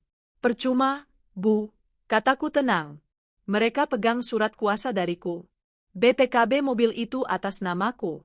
Aku yang beli. Cicilannya aku yang bayar. Pajaknya aku yang bayar. Kalian cuma penumpang gelap. Petugas derek dengan cekatan mengaitkan mobil itu. Dalam hitungan menit, mobil kebanggaan Bayu yang sering dipakai untuk flexing di depan teman-temannya itu terangkat, rodanya menggantung di udara, siap dibawa pergi. Arini, tolong hentikan. Bayu kini memelas, air mata mulai menggenang di matanya. Harga dirinya runtuh total. Aku mohon, Rin. Malu dilihat orang. Nanti aku pulang naik apa? Naik apa? Aku pura-pura berpikir. Mungkin bisa nebeng Siska? Dia kan berkelas, pasti bawa mobil mewah, kan? Aku melirik Siska. Siska wajahnya pias. Dia tadi datang naik taksi online. Aku menunjuk ke jalan raya. Ada banyak angkot kok di depan. Sekali-kali ajak ibu naik angkot, biar kakinya sehat. Kejam kamu, Rin. Kejam, raung Ibu Ratmi sambil menangis histeris melihat mobil itu perlahan dibawa pergi menjauh dari area restoran. Kejam? Aku mendekatkan wajahku ke wajah Bayu. Kejam itu adalah saat suami melarang istrinya datang ke pesta yang dibiayai istri itu sendiri. Kejam itu adalah saat mertua menghina menantu yang sudah membelikan rumah untuknya. Kejam itu adalah kalian. Tiba-tiba, seorang pelayan pria datang dengan wajah bingung membawa sebuah nampan berisi tagihan. Dia ragu-ragu melihat kekacauan di meja itu, tapi tugas tetaplah tugas. Maaf, Pak, Bu. Sela pelayan itu takut-takut. Manajer kami minta tagihannya diselesaikan sekarang karena ada pembatalan deposit dari pihak pemesan. Pelayan itu menyodorkan kertas tagihan ke arah Bayu. Bayu menatap kertas itu. Matanya membelalak melihat angkanya. Total, Rp15.750.000, sisa pembayaran pajak. Babe? Bayu gagap. Dia menoleh padaku. Rin, bayarin dulu. Nanti aku ganti. Sumpah aku ganti. Jangan bikin aku ditangkap polisi. Aku mengambil tas tanganku, menyampirkannya di bahu dengan anggun. Maaf ya, Mas. Saldoku error kalau buat bayarin pengkhianat. Minta saja sama Siska. Atau ibu. Kan ibu punya banyak emas. Aku melirik gelang-gelang emas imitasi yang dipakai Ibu Ratmi. Selamat menikmati sisa pestanya. Makanannya enak loh, sayang kalau nggak dihabiskan. Mumpung belum disuruh cuci piring sama manajer. Dengan itu, aku membalikkan badan. Melangkah pergi meninggalkan saung yang kini terasa seperti neraka bagi mereka. Di belakangku, terdengar suara keributan. Bayu berteriak, Ibu Ratmi menangis meraung-raung, Siska memaki-maki, dan pelayan mulai memanggil keamanan. Aku berjalan keluar melewati jembatan kayu itu dengan perasaan yang aneh.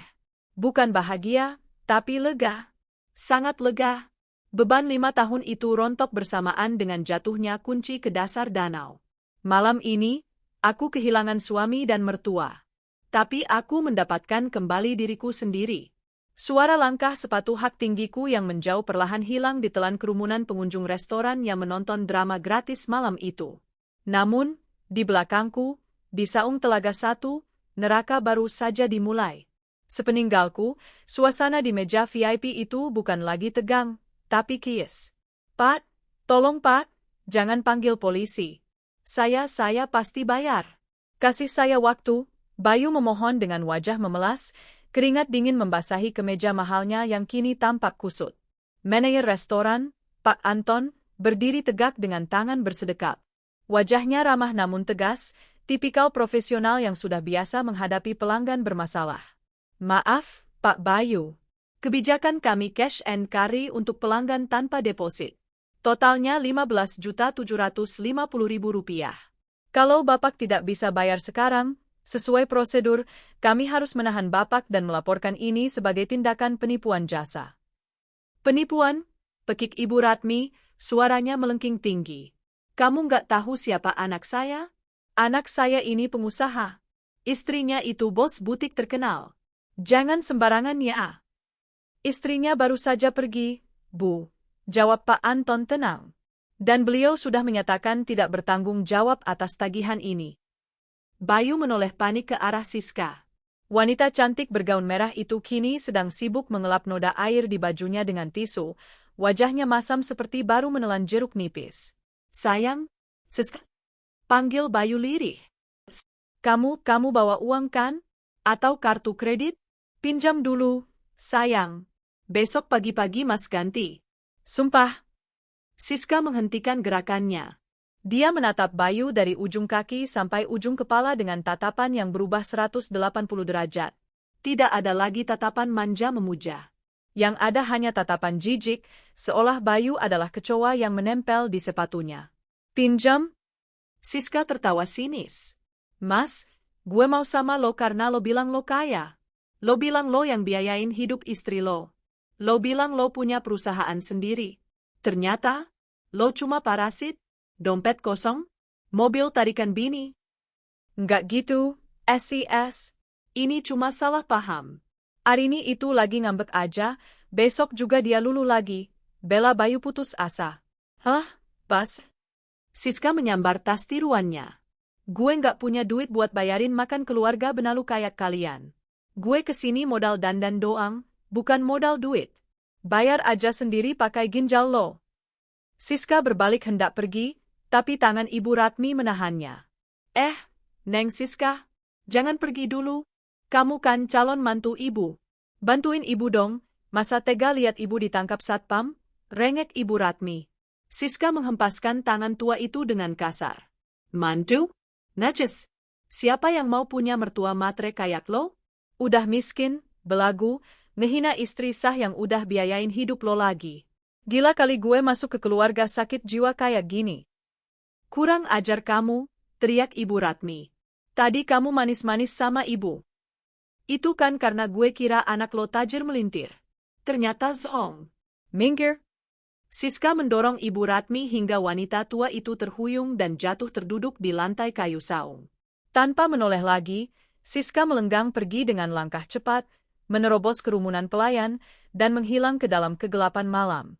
Meninggalkan Bayu dan orang tuanya sendirian di kandang singa. Tamu-tamu undangan, teman-teman arisan Ibu Ratmi, melihat kejadian itu dengan tatapan mencemooh. Satu persatu mereka mulai pamit dengan alasan klise. Jeng Ratmi, saya lupa kompor belum dimatiin. Duluan ya. Aduh, anak saya nangis minta susu. Balik dulu ya. Yah, kirain pestanya mewah, ternyata ngutang. Cabut ah. Dalam 5 menit, saung itu kosong. Hanya tersisa Bayu, Ibu Ratmi yang menangis meraung-raung di lantai, Bapak Tejo yang bengong ketakutan, dan 5 orang satpam restoran berbadan tegap yang kini mengelilingi mereka. Sementara itu, di jalan tol yang lengang, aku memacu mobilku dengan kecepatan sedang. Kaca jendela ku buka sedikit, membiarkan angin malam menerpa wajahku, mengeringkan sisa-sisa air mata yang mungkin masih ada. Rasanya aneh. Seharusnya aku sedih. Seharusnya aku hancur karena rumah tanggaku bubar malam ini. Tapi yang kurasakan justru rasa ringan yang luar biasa. Seperti baru saja sembuh dari penyakit menahun yang menggerogoti tubuh. Ponselku berdering. Telepon dari satpam kompleks perumahanku. Halo, Bu Arini. Selamat malam, sapa Pak Asep. Malam, Pak Asep. Ada apa? Anu, Bu. Tadi saya lihat mobil derek masuk bawa Pajero Bapak. Katanya suruh ditaruh di garasi Ibu ya? Iya, betul Pak. Parkir saja di carport. Kuncinya titip di pos satpam saja dulu. Siap, Bu. Oh iya, satu lagi Bu. Nanti kalau Pak Bayu pulang bagaimana prosedurnya? Aku tersenyum miring. Pak Asep memang satpam cerdas, dia tahu situasi rumah tanggaku sedang tidak baik-baik saja. Pak Asep, kataku tegas. Mulai malam ini, detik ini, Bayu Prasetyo bukan lagi penghuni rumah saya. Dia tidak punya akses masuk. Kalau dia datang, jangan bukakan gerbang utama kompleks. Kalau dia memaksa, silakan hubungi polisi atas tuduhan gangguan ketertiban. Hening sejenak di seberang sana. Baik, Bu. Dimengerti. Instruksi dilaksanakan. Aku menutup telepon. Satu urusan selesai. Sekarang, urusan berikutnya. Aku sampai di rumahku, rumah asliku yang nyaman dan luas, setengah jam kemudian. Rumah 2 lantai bergaya tropis modern ini adalah istanaku. Bayu hanya menumpang di sini selama 5 tahun. Begitu masuk, aku tidak langsung istirahat. Aku mengambil 2 buah koper besar dari gudang dan beberapa kantong sampah plastik hitam berukuran jumbo, trash bag. Aku masuk ke kamar utama. Kamar yang dulu penuh kenangan, kini terasa sesak oleh barang-barang Bayu. Aku membuka lemari pakaiannya. Tanpa memilah, aku menarik keluar semua kemeja, celana, jas, dan kaosnya. Semuanya kumasukkan asal-asalan ke dalam kantong sampah hitam. Tidak ada lipatan rapi malam ini. Parfum-parfum mahalnya kulempar masuk ke dalam koper, beradu dengan sepatu-sepatu branded yang dia beli pakai uangku. Dalam 1 jam, kamar itu bersih dari jejak Bayu. Tidak ada lagi foto kami di nakas. Tidak ada lagi sikat giginya di kamar mandi. Semuanya sudah berpindah ke dalam 4 kantong sampah besar dan 2 koper yang kini kutumpuk di depan pagar rumah, di luar gerbang besi yang tinggi. Selesai, gumamku sambil menepuk tangan yang berdebu. Aku masuk kembali ke dalam rumah, mengunci pintu ganda, menyalakan sistem alarm keamanan, dan mematikan lampu teras depan. Rumah ini kini tertutup rapat, membentengi ratunya dari para penjahat. Jam menunjukkan pukul 23.30 waktu Indonesia Barat. Di depan gerbang kompleks perumahan elit itu, sebuah taksi berhenti. Bayu, Ibu Ratmi, dan Bapak Tejo turun dengan langkah gontai. Wajah mereka kusut masai. Ibu Ratmi bahkan tidak memakai alas kaki sebelah kiri karena sandalnya putus saat diseret satpam restoran tadi. Mereka akhirnya bisa keluar dari restoran setelah Bayu menjaminkan KTP, SIM, dan ponsel iPhone 14 Pro Max miliknya, yang cicilannya masih aku yang bayar, sebagai jaminan utang. Dia harus menandatangani surat perjanjian di atas materai untuk melunasi 15 juta dalam waktu 3x 24 jam, atau dilaporkan ke polisi. Mas, bayarin taksinya pakai apa? Bisik Bapak Tejo ketakutan. Bayu merogoh saku celananya. Kosong. Dompetnya sudah disita juga sebagai jaminan dompet kulitnya saja, isinya sudah habis. Pak, kata Bayu pada sopir taksi. Saya bayar di rumah ya. Saya ambil uang dulu di dalam. Sopir taksi itu menatap curiga, tapi mengangguk. Saya tunggu sini. Awas kalau kabur. Bayu dan orang tuanya berjalan menuju pos satpam gerbang utama. Malam, Pak Asep. Buka gerbangnya, perintah Bayu dengan sisa-sisa kesombongannya, meski tubuhnya bau keringat. Pak Asep keluar dari pos, tapi tidak menekan tombol pembuka gerbang otomatis. Dia berdiri tegak, menghalangi jalan. Maaf, Pak Bayu. Bapak dilarang masuk. Apa? Mata Bayu melotot. Kamu gila ya? Ini rumah saya. Saya suaminya Bu Arini. Instruksi langsung dari pemilik rumah, Bu Arini, jawab Pak Asep datar sambil menunjukkan buku log. Bapak Bayu Prasetyo dilarang masuk area kompleks mulai malam ini. Akses dicabut. Kurang ajar si Arini, teriak Ibu Ratmi. Dia mau durhaka sama suami? Panggil dia keluar. Suruh dia sujud di kaki saya. Bu Arini sudah istirahat, Bu. Tidak bisa diganggu. Terus kami tidur di mana? Raung Ibu Ratmi. Uang nggak ada, HP nggak ada, mobil nggak ada. Pak Asep mengangkat bahu, tidak peduli. Itu bukan urusan saya, Bu. Oh ya, Pak Bayu. Bu Arini menitipkan barang-barang Bapak di depan rumah sana. Tapi karena Bapak nggak boleh masuk, biar saya yang ambilkan pakai motor patroli. Tunggu di sini. 5 menit kemudian, Pak Asep kembali dengan motor patrolinya, menarik gerobak kecil berisi 4 kantong sampah hitam besar dan 2 koper yang sudah lecet-lecet. Dia menumpahkannya begitu saja di pinggir aspal depan pos satpam. Ini barang-barang Bapak. Silakan dibawa. Bayu menatap kantong sampah itu dengan nanar. Itu bajunya. Itu jas army naninya. Kini terbungkus plastik sampah seperti limbah. Arini, teriak Bayu ke arah kompleks perumahan yang hening. Suaranya pecah, penuh keputusasaan. Tega kamu, Rin. Aku suamimu. Sopir taksi yang menunggu mulai tidak sabar. Dia turun dari mobil. Pak, mana bayarannya? Katanya mau ambil di rumah? Jangan nipu ya. Saya nggak bisa masuk, Pak. Istri saya nguncin, jawab Bayu gemetar. Bodoh amat. Bayar sekarang atau saya teriak maling, ancam sopir taksi yang berbadan besar itu. Dalam kepanikan, Bayu melihat satu-satunya benda berharga yang tersisa. Cincin kawin emas seberat 5 gram di jari manisnya. Cincin yang dulu kupasangkan dengan penuh cinta dan janji setia. Dengan tangan gemetar dan air mata yang menetes, Bayu melepas cincin itu. Ini, Pak, ini emas asli. Harganya 5 jutaan. Ambil saja buat bayar taksi. Kembaliannya buat kami ongkos naik ojek ke kontrakan lama. Sopir taksi itu menggigit cincin itu untuk mengecek keasliannya. Oke, lunas. Dia melempar 3 lembar uang 100 ribuan ke wajah Bayu sebagai kembalian, lalu masuk mobil dan tancap gas. Malam itu berakhir tragis. Bayu, sang pengusaha, palsu. Ibu Ratmi, sang nyonya besar, palsu. Kini duduk di pinggir selokan depan pos satpam, dikelilingi kantong sampah berisi baju-baju bekas. Hujan rintik-rintik mulai turun, membasahi mereka yang tak punya tempat berteduh. Tidak ada Siska yang cantik. Tidak ada mobil Pajero yang gagah. Tidak ada rumah klaster yang nyaman. Mereka benar-benar kembali ke titik nol. Titik di mana mereka berada sebelum mengenal Arini. Bedanya, kali ini mereka tidak punya harga diri lagi. Dan di dalam kamarku yang hangat, aku tidur dengan nyenyak untuk pertama kalinya dalam 5 tahun, tanpa dengkuran parasit di sampingku. Sinar matahari pagi menembus celah gorden kamarku, membangunkan aku dari tidur ternyenyak yang pernah kurasakan dalam 5 tahun terakhir. Tidak ada beban di dada, tidak ada kewajiban menyiapkan sarapan untuk suami yang malas, dan tidak ada lagi suara cempreng Ibu Ratmi yang menelpon pagi-pagi buta meminta pulsa.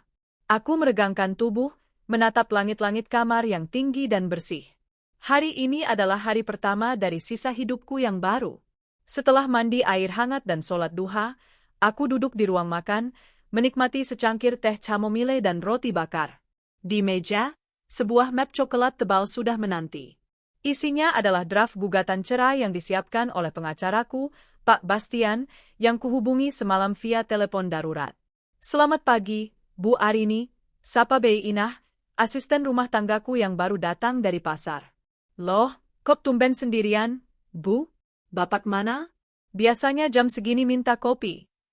Bei Inah belum tahu kejadian semalam. Aku tersenyum tipis. Bapak sudah tidak tinggal di sini lagi, Bei. Mulai hari ini, masak untuk 1 orang saja ya. Oh iya, tolong ganti spray kamar tamu juga, nanti mungkin ada saudara saya mau menginap menemani. Bei Inah tampak kaget, tapi dia mengangguk patuh. Baik, Bu.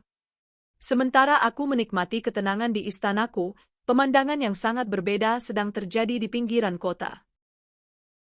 Di sebuah gang sempit yang becek sisa hujan semalam, 3 sosok manusia berjalan tertatih-tatih sambil memanggul kantong sampah hitam besar. Pakaian mereka yang semalam terlihat mewah kini kotor terkena cipratan lumpur. Make up Ibu Ratmi sudah luntur menjadi topeng menyeramkan, dan jas Bayu, yang dulu dia banggakan, kini kusut seperti kain lap. Mereka tiba di depan pintu kontrakan lama mereka. Pintu kayu lapuk itu tertutup rapat. Mana kuncinya, Bu? Tanya Bayu dengan suara parau. Tenggorokannya sakit karena berteriak semalam. Ibu Ratmi meraba-raba saku gamisnya yang basah. Wajahnya panik. Aduh, kuncinya ketinggalan di tas pesta yang kecil. Tasnya kan ke bawah sama Arini di mobil. Ya Allah, Bu, bentak Bayu frustrasi. Terus kita masuk di mana?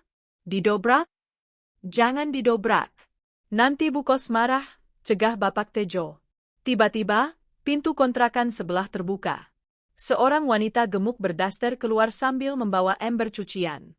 Itu Bu Darmi, tetangga yang sering dijadikan bahan perbandingan oleh Ibu Ratmi. Bu Darmi melongo melihat pemandangan di depannya. Keluarga Ibu Ratmi yang kemarin sore berangkat dengan mobil Pajero mentereng, kini pulang jalan kaki, basah kuyup, bawa kantong sampah, dan terlihat seperti gembel. Loh, Bu Ratmi? Mas Bayu, sapa Bu Darmi dengan nada kaget yang dibuat-buat. Kok penampilannya unik sekali? Habis pesta kostum jadi pemulung. Wajah Ibu Ratmi merah padam. Rasa malunya sudah diubun-ubun. Bukan urusanmu, sentak Ibu Ratmi galak, meski tak punya taring lagi. Yi, ditanya baik-baik malah nyolot, cibir Bu Darmi. Oh ya, Bu. Tadi Bu Kos nyariin. Katanya kontrakan nunggak 2 bulan belum dibayar. Kalau hari ini nggak dibayar, barang-barangnya mau dikeluarin. Mumpung kalian di luar, sekalian aja tuh nggak usah masuk. Apa? Bayu melotot. 2 bulan? Bukannya Arini selalu transfer uang kontrakan ke ibu? Ibu Ratmi gelagapan. Ya, uangnya ibu pakai dulu buat beli seragam arisan sama DP catering kemarin. Ibu kira kan nanti Arini transfer lagi. Bayu menjambak rambutnya sendiri. Bu, uang itu amanah. Sekarang kita mau tinggal di mana kalau diusir dari sini juga? Keributan itu memancing pemilik kontrakan, Haji Mamat, keluar dari rumah utamanya. Nah, ini dia orangnya. Haji Mamat, pria Betawi bertubuh besar, berkacak pinggang. Bayu, emak lu bilang lu udah jadi pengusaha sukses. Mana duit kontrakan gua? 2 bulan 3 juta. Bayar sekarang atau angkat kaki. Bayu, yang saldo rekeningnya nol dan cincin kawinnya sudah jadi ongkos taksi, jatuh berlutut di tanah becek. Pak Haji, tolong Pak Haji. Saya lagi musibah. Istri saya zolim sama saya. Rekening saya diblokir. Kasih saya waktu seminggu, Pak. Saya janji bayar dobel. Haji Mamat meludah ke tanah. Halah, alasan. Dulu aja sombongnya selangit pas bawa mobil bini lu. Giliran susah, ngemis. Ya udah, gua kasih waktu 24 jam. Besok pagi nggak ada duit, gua gembok ini pintu. Dengan sisa tenaga, Bayu akhirnya berhasil membujuk Haji Mamat untuk membukakan pintu dengan kunci cadangan. Mereka masuk ke dalam kontrakan yang pengap dan bau apek itu. Tidak ada AC, tidak ada kasur empuk. Hanya kasur busa tipis di lantai yang terasa dingin. Mereka bertiga ambruk di lantai, kelaparan, kedinginan, dan dikelilingi kantong sampah berisi baju-baju branded yang kini tak ada harganya. Siang harinya, aku pergi ke butikku seperti biasa. Tapi kali ini, aku meminta 2 petugas keamanan tambahan berjaga di depan pintu. Firasatku mengatakan parasit itu akan datang. Dan benar saja. Pukul 2 siang, sebuah ojek motor berhenti di depan butikku. Bayu turun. Dia sudah berganti pakaian dengan kaos oblong dan celana jeans, tapi wajahnya kusam dan matanya bengkak. Dia mencoba masuk dengan gaya sok berkuasa seperti biasa. Minggir, saya suaminya Bu Arini, bentaknya pada satpam.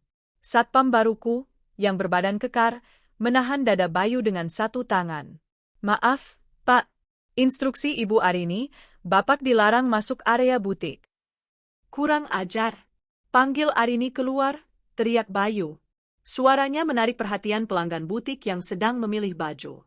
Aku melihat dari CCTV di ruang kerjaku. Aku menekan tombol intercom. Rini, suruh dia masuk. Tapi kawal dengan 2 satpam. Saya mau bicara sebentar. Bayu digiring masuk ke ruang kerjaku. Begitu melihatku duduk di kursi kebesaran manajer, dia langsung berakting sedih. Sayang, Arin. Bayu mendekat, hendak memelukku. Stop di situ, kataku dingin tanpa berdiri. Ada perlu apa? Mau ambil barang yang ketinggalan? Rasanya semua sampahmu sudah kubuang ke depan rumah semalam. Bayu berhenti, menunduk. Rin, jangan begini. Aku minta maaf. Aku hilaf. Siska itu cuma mainan, Rin. Cintaku cuma buat kamu. Sumpah. Aku diguna-guna sama dia. Aku tertawa renyah. Diguna-guna?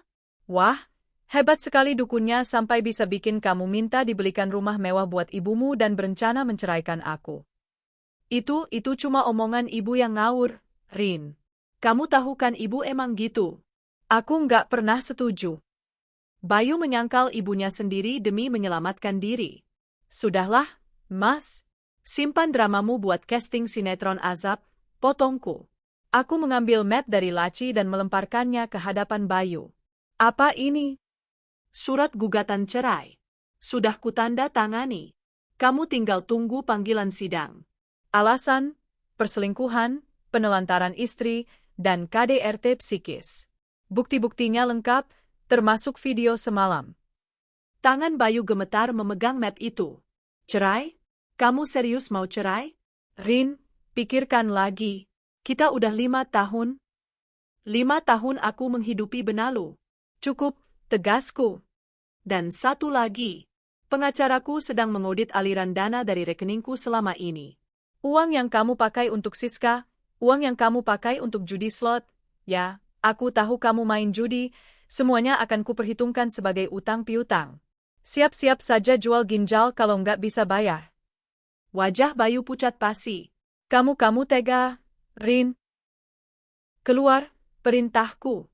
Atau satpam yang seret kamu. Bayu menatapku dengan tatapan nanar bercampur benci. Awas kamu, Rin. Kamu bakal nyesel nanyain aku.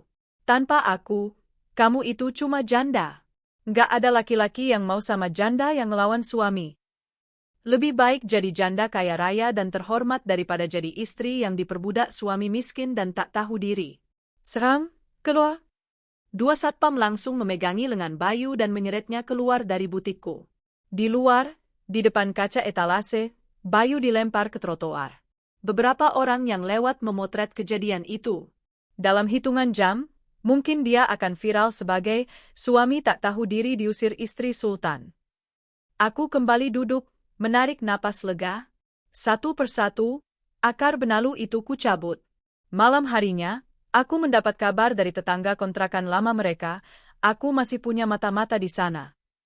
Katanya, terdengar suara piring pecah dan teriakan-teriakan dari kontrakan Ibu Ratmi.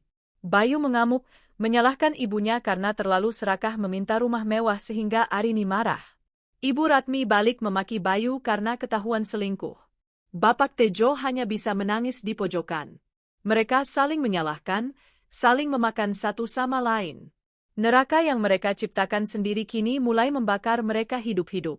Dan aku memesan tiket liburan ke Turki untuk minggu depan. Sendirian. Hadiah untuk diriku sendiri yang sudah terlalu lama berkorban. 3 bulan telah berlalu sejak malam ulang tahun yang menjadi malapetaka bagi Bayu dan awal kebebasan bagiku. Ruang sidang pengadilan agama hari itu terasa dingin, namun hatiku hangat. Hakim mengetuk palu 3 kali. Tok, tok, tok. Dengan ini, Majelis Hakim mengabulkan gugatan cerai penggugat atas nama Arini Wijaya terhadap tergugat Bayu Prasetyo secara verstek. Suara hakim bergema. Bayu tidak hadir. Bukan karena dia tidak mau, tapi karena dia malu. Kabar yang kudengar, dia tidak punya uang untuk menyewa pengacara, bahkan tidak punya ongkos untuk datang ke pengadilan yang letaknya cukup jauh dari kontrakannya. Selamat, Bu Arini. Anda resmi menyandang status janda, ucap pengacaraku, Pak Bastian, sambil menjabat tanganku. Janda bukan aib, Pak. Bagi saya, ini adalah gelar, survivor. Jawabku sambil tersenyum lebar. Aku berjalan keluar gedung pengadilan dengan langkah ringan. Di luar, matahari bersinar cerah. Aku menghirup udara kebebasan. Tidak ada lagi beban parasit yang menghisap darahku. Sementara itu, di pasar induk Kramat Jati, seorang pria kurus dengan kulit yang mulai menghitam terbakar matahari sedang memanggul karung beras seberat 50 kg. Keringat bercucuran membasahi kaos partai yang sudah bolong di bagian ketiak. Itu Bayu. Mantan suamiku yang dulu selalu tampil klimis dengan kemeja branded dan parfum mahal, kini menjadi kuli panggul pasar. Tidak ada perusahaan yang mau menerimanya bekerja. Ijazah S1-nya ternyata tidak laku karena dia tidak punya pengalaman kerja nyata selama 5 tahun terakhir, dan jejak digitalnya yang buruk. Video pengusirannya di butikku sempat viral, membuat HRD perusahaan manapun enggan merekrutnya. Weh, Bayu, cepetan dong. Lelet amat, teriak mandor pasar sambil menendang bokong Bayu pelan. Itu truk sayur udah nungguin. Iya, Bang, sabar, napas dulu, jawab Bayu terengah-engah. Kakinya gemetar. Dulu dia biasa duduk di sofa empuk main game, sekarang dia harus mengandalkan otot yang tak seberapa ini demi upah 50.000 per hari. Di rumah kontrakan yang sempit, Ibu Ratmi juga bernasib tak kalah menyedihkan. Wanita yang dulu tangannya penuh cincin emas, palsu maupun asli, dan selalu menunjuk-nunjuk orang, kini tangannya keriput dan pucat karena terlalu lama terendam air sabun. Bu Ratmi, itu cucian saya kok masih ada noda kecapnya sih? Nyuci yang bener dong. Udah dibayar murah juga, omel Bu Darmi, tetangga yang dulu dihina Ibu Ratmi. Ibu Ratmi menunduk, menahan air mata. Maaf, Bu Darmi. Mata saya agak siwer.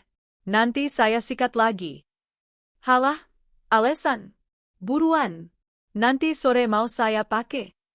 Bu Darmi melempar baju kotor itu tepat ke wajah Ibu Ratmi. Ibu Ratmi memungut baju itu dengan tangan gemetar. Di dalam hati, dia menjerit. Ya Allah, kenapa jadi begini? Dulu Arini selalu membelikan mesin cuci otomatis. Dulu Arini selalu mengirim laundry. Kenapa aku menyia-nyiakan menantu sebaik itu demi si Siska pelakor yang kabur itu? Penyesalan memang selalu datang terlambat, dan bagi Ibu Ratmi, penyesalan itu adalah neraka dunia yang harus dijalaninya setiap hari. Berbeda bumi, berbeda langit. Hidupku semakin bersinar. Bisnis butik dan cateringku berkembang pesat setelah aku memutus aliran dana ke parasit-parasit itu. Modal yang dulu bocor untuk gaya hidup Bayu, kini kupakai untuk ekspansi. Malam ini, aku diundang ke sebuah acara charity gala dinner yang diadakan oleh Asosiasi Pengusaha Muda. Aku mengenakan gaun malam rancanganku sendiri, berwarna emerald green yang elegan, membalut tubuhku yang semakin terawat. Saat sedang mengambil minuman di meja prasmanan, seorang pria tidak sengaja menyenggol lenganku hingga minumanku sedikit tumpah. Oh, maafkan saya, Mbak. Saya ceroboh sekali, ucap pria itu panik. Dia segera mengambil tisu dan membantu membersihkan noda di tanganku dengan sopan, tanpa menyentuh kulitku secara langsung. Aku mendongak, menatap wajah pria itu. Dia tinggi, berkulit bersih, dengan sorot mata yang teduh dan senyum yang menenangkan. Dia mengenakan jas formal yang pas di badan, tapi tidak terlihat sombong. Tidak apa-apa, Mas. Cuma sedikit kok, jawabku tersenyum. Saya Adrian, dia mengulurkan tangan. Dokter Adrian. Saya di sini mewakili Yayasan Kesehatan. Arini. Saya desainer, jawabku menjabat tangannya. Ada desiran hangat yang aneh saat kulit kami bersentuhan. Berbeda dengan sentuhan Bayu yang selalu menuntut, sentuhan Adrian terasa menghormati. Kami pun mengobrol. Ternyata Adrian adalah dokter spesialis penyakit dalam yang juga memiliki jaringan apotek keluarga. Dia pria yang cerdas, berwawasan luas, namun sangat rendah hati. Saya dengar butik, Arini Mode, sedang naik daunnya? Ibu saya langganan di sana loh, kata Adrian antusias.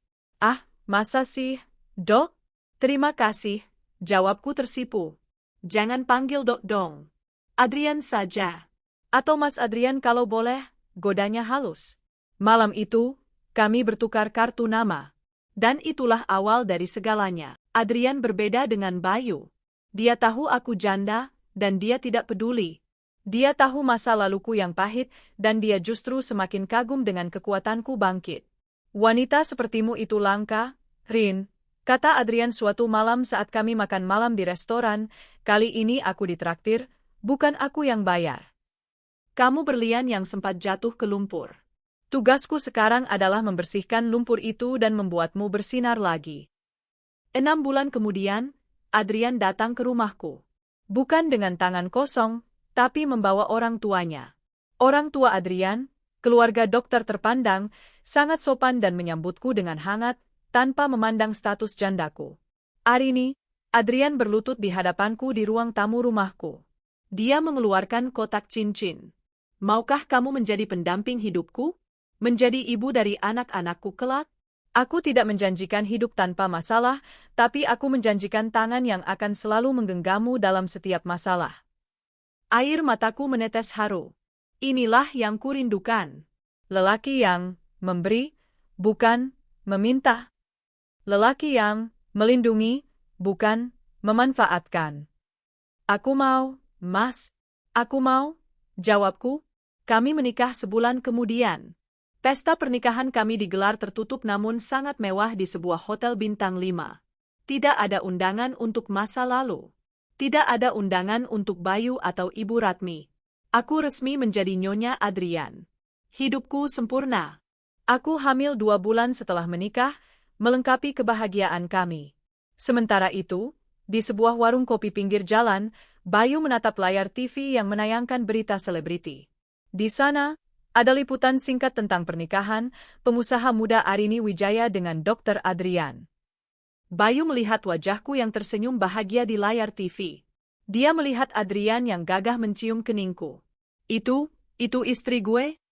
Racau Bayu pada tukang kopi. Dulu dia istri gue, Bang. Harusnya gue yang di sana. Halah, ngimpi lu, Be. Bayar dulu tuh gorengan 5 biji, bentak tukang kopi. Mantan istri lu udah jadi nyonya besar, lu masih jadi kuli. Nasib. Bayu menunduk, air matanya menetes ke dalam gelas kopi hitamnya yang dingin. Dia sadar, dia telah membuang berlian demi sebuah batu kali. Dan sekarang, berlian itu telah menemukan mahkota yang pantas, sementara dia tenggelam semakin dalam ke dasar lumpur. Kehamilanku kini menginjak usia 7 bulan. Perutku sudah membuncit indah, menandakan adanya kehidupan baru yang tumbuh sehat di dalam rahimku. Adrian, suamiku yang luar biasa, memperlakukanku bak gelas kaca yang rapuh namun sangat berharga. Dia melarangku bekerja terlalu keras di butik dan selalu memastikan asupan giziku terjaga. Sore itu, Adrian mengajakku ke Grand Indonesia, salah satu pusat perbelanjaan paling elit di Jakarta. Kita harus beli stroller yang bagus, sayang. Yang rodanya empuk biar anak kita nggak keguncang, kata Adrian antusias sambil menggandeng tanganku menelusuri lantai marmer yang dingin. Kami baru saja keluar dari butik perlengkapan bayi high-end. Di belakang kami, seorang asisten pribadi Adrian berjalan membawa 3 tas belanja besar berisi baju-baju bayi bermerek, botol susu antikolik termahal, dan perlengkapan lainnya. Mas, ini nggak kebanyakan? Tanyaku sambil mengelus perut. Baju yang di rumah aja udah 1 lemari penuh. Adrian tertawa, mencium pelipisku. Enggak apa-apa. Ini anak pertama kita. Aku mau semuanya sempurna. Lagi pula, rezeki kita kan titipan buat dia juga. Hatiku menghangat. Betapa bedanya dengan Bayu dulu. Kalau aku mau beli vitamin hamil saja, Bayu pasti ngomel bilang mahal dan menyuruhku minum jamu gendong saja. Tapi Adrian, dia bahkan memesankan suplemen impor terbaik tanpa ku minta. Setelah lelah berbelanja, kami memutuskan untuk menunggu jemputan sopir di lobi Arjuna, lobi utama yang biasanya dipenuhi mobil-mobil mewah. Kamu tunggu di sini sebentar ya, sayang. Aku ke toilet sebentar. Pak Ujang, sopir, bentar lagi sampai, pamit Adrian lembut. Aku mengangguk dan duduk di bangku tunggu yang nyaman di area lobi luar. Angin sore Jakarta menerpa wajahku. Aku memperhatikan kesibukan di area drop-off. Mobil-mobil Alphard, Ferrari, dan Mercedes silih berganti menurunkan penumpang berduit. Di tengah kemewahan itu, mataku menangkap pemandangan kontras yang sedikit mengganggu. Di dekat pilar besar, agak tersembunyi dari pandangan security, ada keributan kecil. Seorang tukang parkir liar yang kumal sedang dimarahi oleh seorang pemilik mobil sedan mewah. Heh, kamu punya mata nggak? Mobil saya lecet nih kena sleting celana kamu pas kamu mepet-mepet minta duit, bentak pemilik mobil itu, seorang pria muda necis. Maaf, Dan. Saya nggak sengaja. Saya cuma mau bantu parkirin. Suara tukang parkir itu terdengar familiar. Serak, parau, dan menyedihkan. Bantu apaan? Minggir, dasar gem. Pria muda itu mendorong tukang parkir itu hingga terjengkang ke aspal keras. Tukang parkir itu tidak melawan. Dia hanya menunduk, memunguti topi lusuhnya yang jatuh. Di sebelahnya, seorang wanita tua kurus kering dengan pakaian daster yang ditutupi kardigan bolong-bolong, bergegas membantunya berdiri. Aduh, nak. Sabar ya, nak. Orang kaya emang gitu, sombong, ucap wanita tua itu. Suaranya cempreng, bergetar menahan lapar. Jantungku seperti berhenti berdetak sesaat.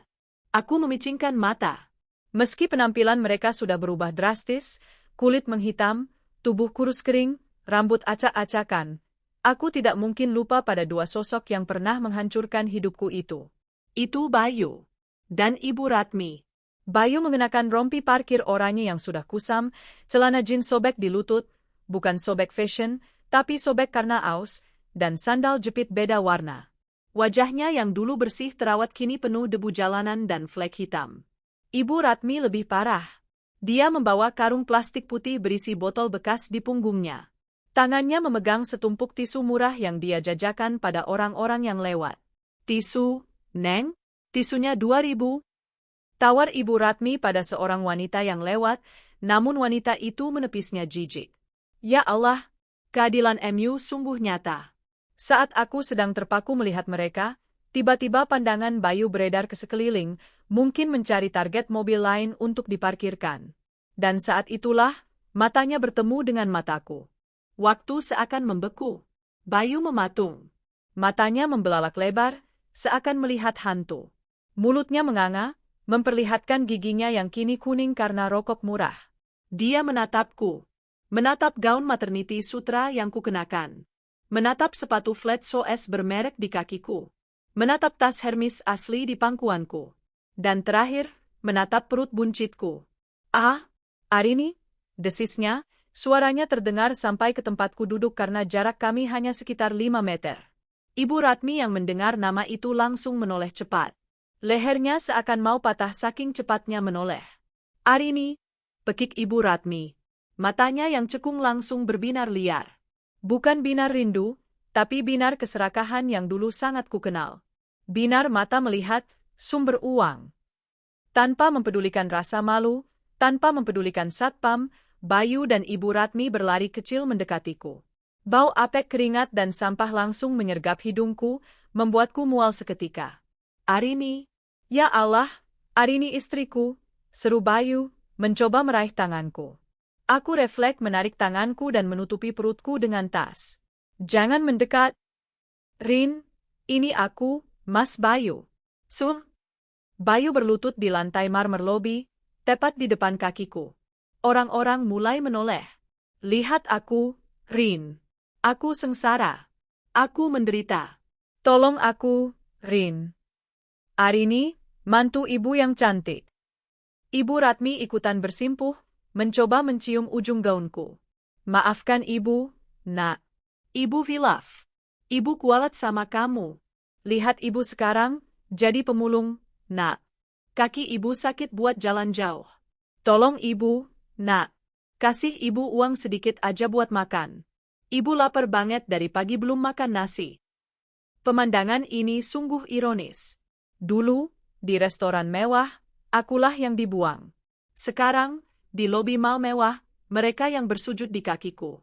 Maaf, Pak, Bu, kataku dengan suara bergetar menahan emosi campur aduk. Saya tidak kenal kalian.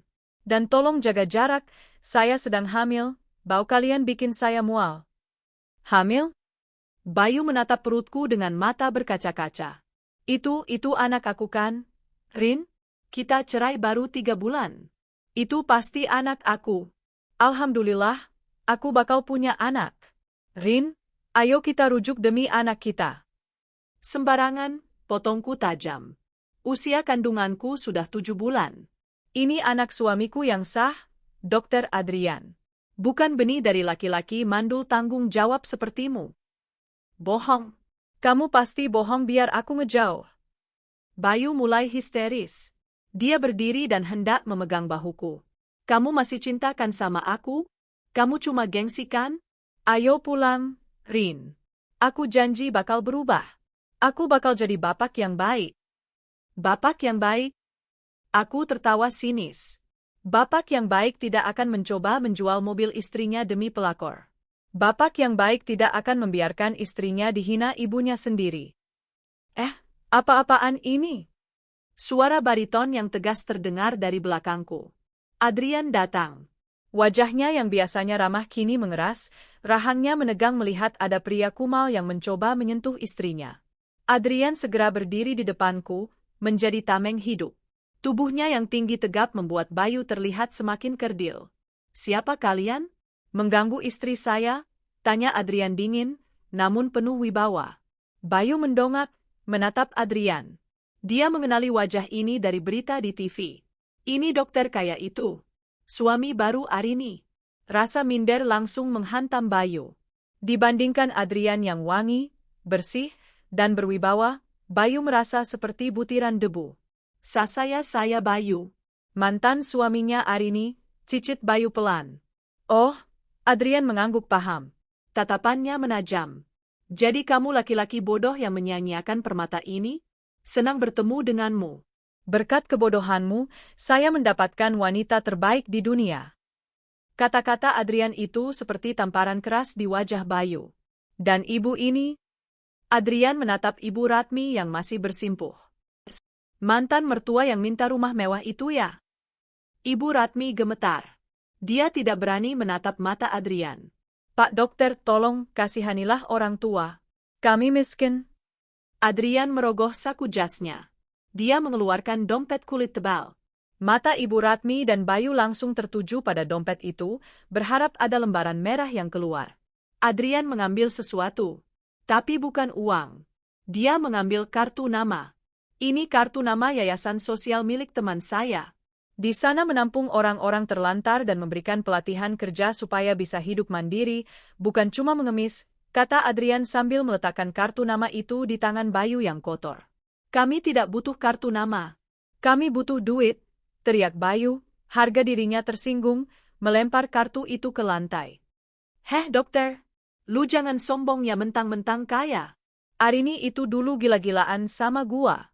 Lu cuma dapat sisa gua. Plak. Satu tamparan keras mendarat di pipi Bayu. Bukan dari Adrian, tapi dariku. Tanganku panas, tapi hatiku puas. Jaga mulutmu, Bayu, bentakku, napasku memburu. Adrian tidak mendapat sisa. Dia mendapat apa yang tidak pernah bisa kamu hargai. Dia mendapat cinta yang tulus, pengabdian yang nyata. Sedangkan kamu cuma dapat kenangan busuk. Sayang, sudah. Jangan kotori tanganmu, Adrian menenangkan aku, mengusap punggungku. Ingat bayi kita? Tiba-tiba, sebuah mobil Alphard hitam mengkilap berhenti tepat di depan kami. Pintu otomatis terbuka. Sopir berseragam turun dan membukakan pintu. Silakan, Tuan, Nyonya, ucap sopir itu sopan. Adrian membimbingku masuk ke dalam mobil mewah yang sejuk itu. Jok kulitnya yang empuk menyambut tubuhku yang lelah. Sebelum pintu tertutup, aku menatap Bayu dan Ibu Ratmi untuk terakhir kalinya. Bayu berdiri mematung dengan pipi merah bekas tamparanku. Air mata mengalir di wajah kotornya. Ibu Ratmi masih memunguti botol bekas yang tadi sempat dia jatuhkan, sambil menangis sesenggukan. Selamat tinggal, masa lalu, bisikku pelan. Pintu mobil tertutup rapat, memisahkan dunia kami selamanya. Mobil melaju pelan meninggalkan lobi. Dari kaca belakang, aku melihat Bayu ditarik kerahnya oleh Satpam Mal yang baru datang, diusir karena mengganggu tamu VIP. Ibu Ratmi terseok-seok mengikutinya di belakang. Adrian menggenggam tanganku erat. Kamu oke? Aku bersandar di bahunya, merasakan detak jantungnya yang tenang. Aku sangat oke, Mas. Lebih dari oke. Aku bahagia. Ya. Dendam terbaik bukanlah menghancurkan mereka dengan tangan sendiri. Dendam terbaik adalah membiarkan mereka melihat betapa bahagianya kita tanpa mereka, sementara mereka hancur oleh keserakahan mereka sendiri. Dan hari ini, dendam itu terbayar lunas. 2 bulan berlalu sejak pertemuan menjijikkan di lobi mal itu. Kehidupan terus berputar, roda nasib semakin mempertegas perbedaan antara mereka yang bersyukur dan mereka yang kufur nikmat. Malam itu, hujan deras mengguyur Jakarta. Di kamar VVIP rumah sakit ibu dan anak terbaik di kota ini, aku sedang berjuang antara hidup dan mati. Kontraksi hebat telah kurasakan sejak sore tadi. Tarik napas, sayang hembuskan, kamu kuat, kamu hebat. Suara Adrian terdengar menenangkan di telingaku, meski aku tahu dia sendiri panik. Tangannya menggenggam tanganku erat, menyalurkan kekuatan. Dia tidak meninggalkanku sedetik pun, bahkan rela membatalkan jadwal operasinya demi mendampingi persalinan istrinya. Berbeda sekali dengan saat aku keguguran anak pertamaku dengan Bayu dulu. Saat itu aku sendirian di ruang IGD Puskesmas, sementara Bayu asyik futsal dan baru datang 3 jam kemudian sambil mengeluh.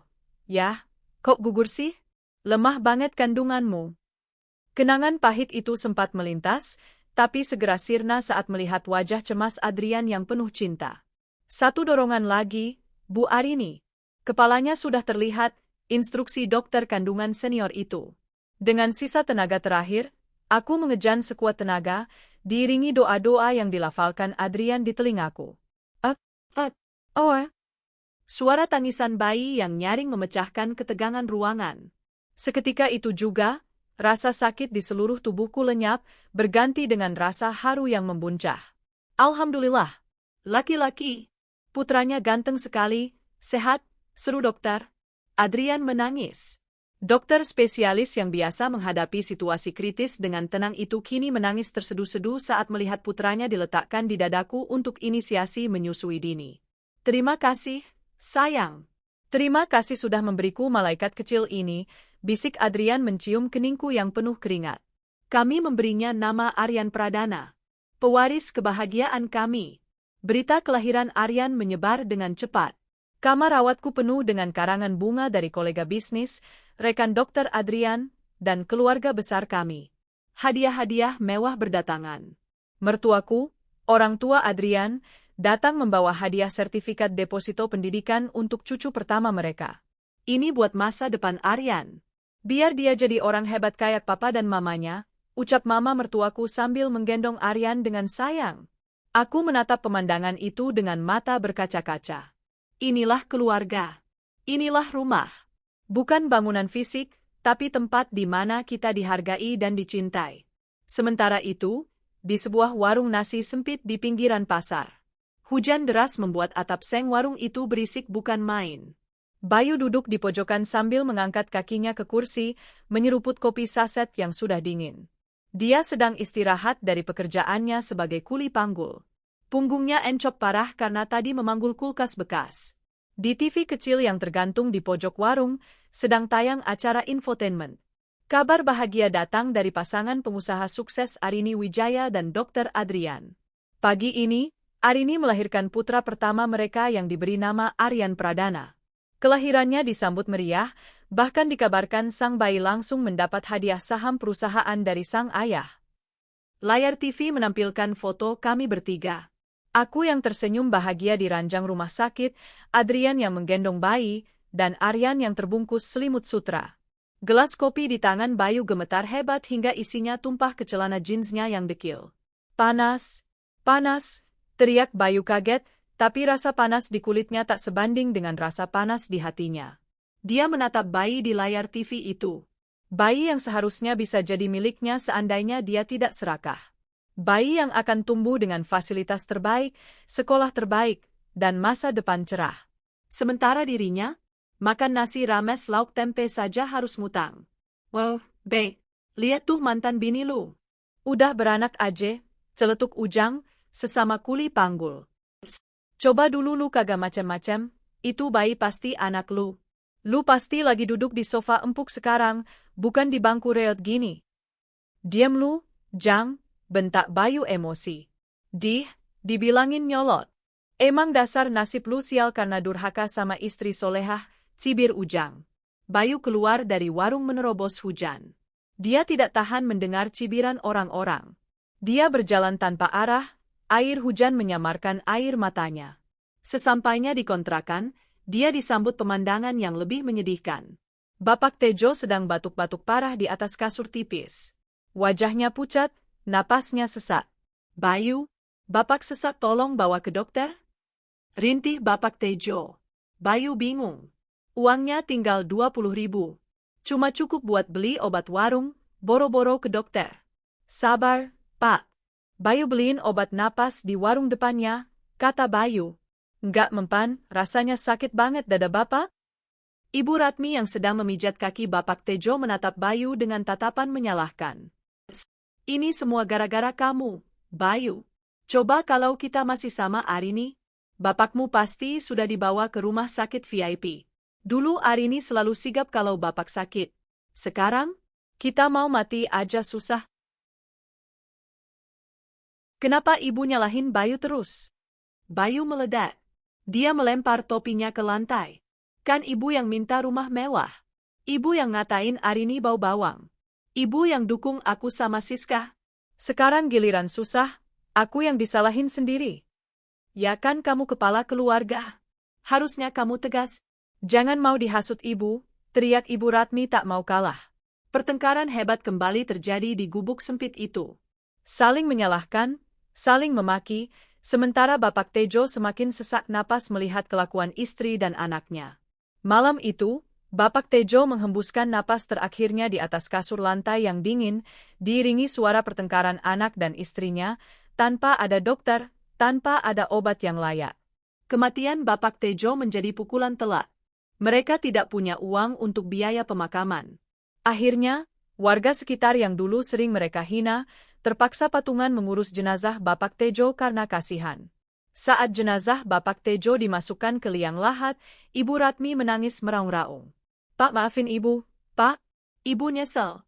"Pak, jangan tinggalin Ibu." Bayu duduk bersimpuh di samping makam bapaknya yang masih merah. Tatapannya kosong. Dia ingat dulu saat Bapak sakit prostat, Arini yang membiayai operasi puluhan juta.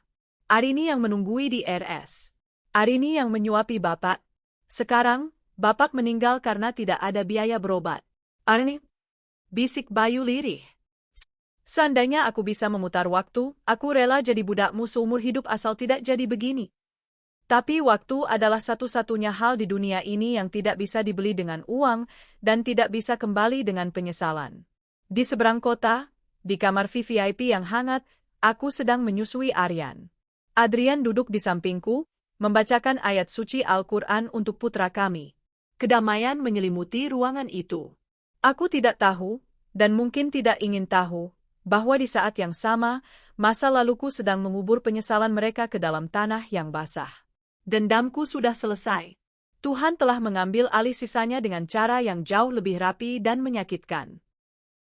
5 tahun kemudian. Waktu adalah hakim yang paling adil. Dia tidak pernah terburu-buru, namun selalu tepat sasaran. 5 tahun bukanlah waktu yang singkat untuk mengubah nasib seseorang, entah itu terbang ke angkasa atau terperosok ke dasar kerak bumi. Siang itu, ballroom Hotel Mulia Senayan dipenuhi oleh kilatan lampu kamera wartawan dan deretan mobil mewah para tamu undangan. Wangi bunga lili segar memenuhi ruangan berpendingin udara itu. Sebuah spanduk besar dengan desain elegan terpasang megah di panggung utama. Grand Launching. Arini Gurri, cabang ke-50.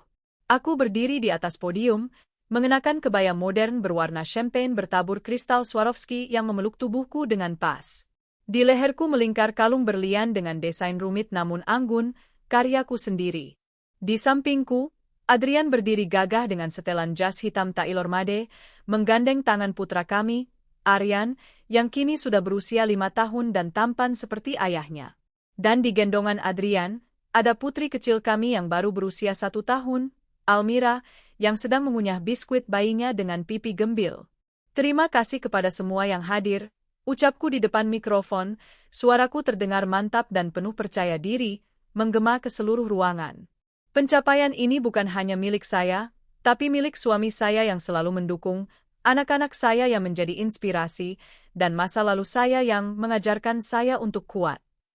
Tepuk tangan membahana memenuhi ruangan. Aku melihat ke arah penonton. Ada kebanggaan di mata orang tua Adrian yang duduk di barisan depan, ada kekaguman di mata rekan-rekan bisnis, dan ada rasa hormat dari para karyawan yang kini berjumlah ratusan. Setelah acara peresmian dan sesi foto, kami berjalan keluar menuju lobi hotel untuk mengantar beberapa tamu VIP.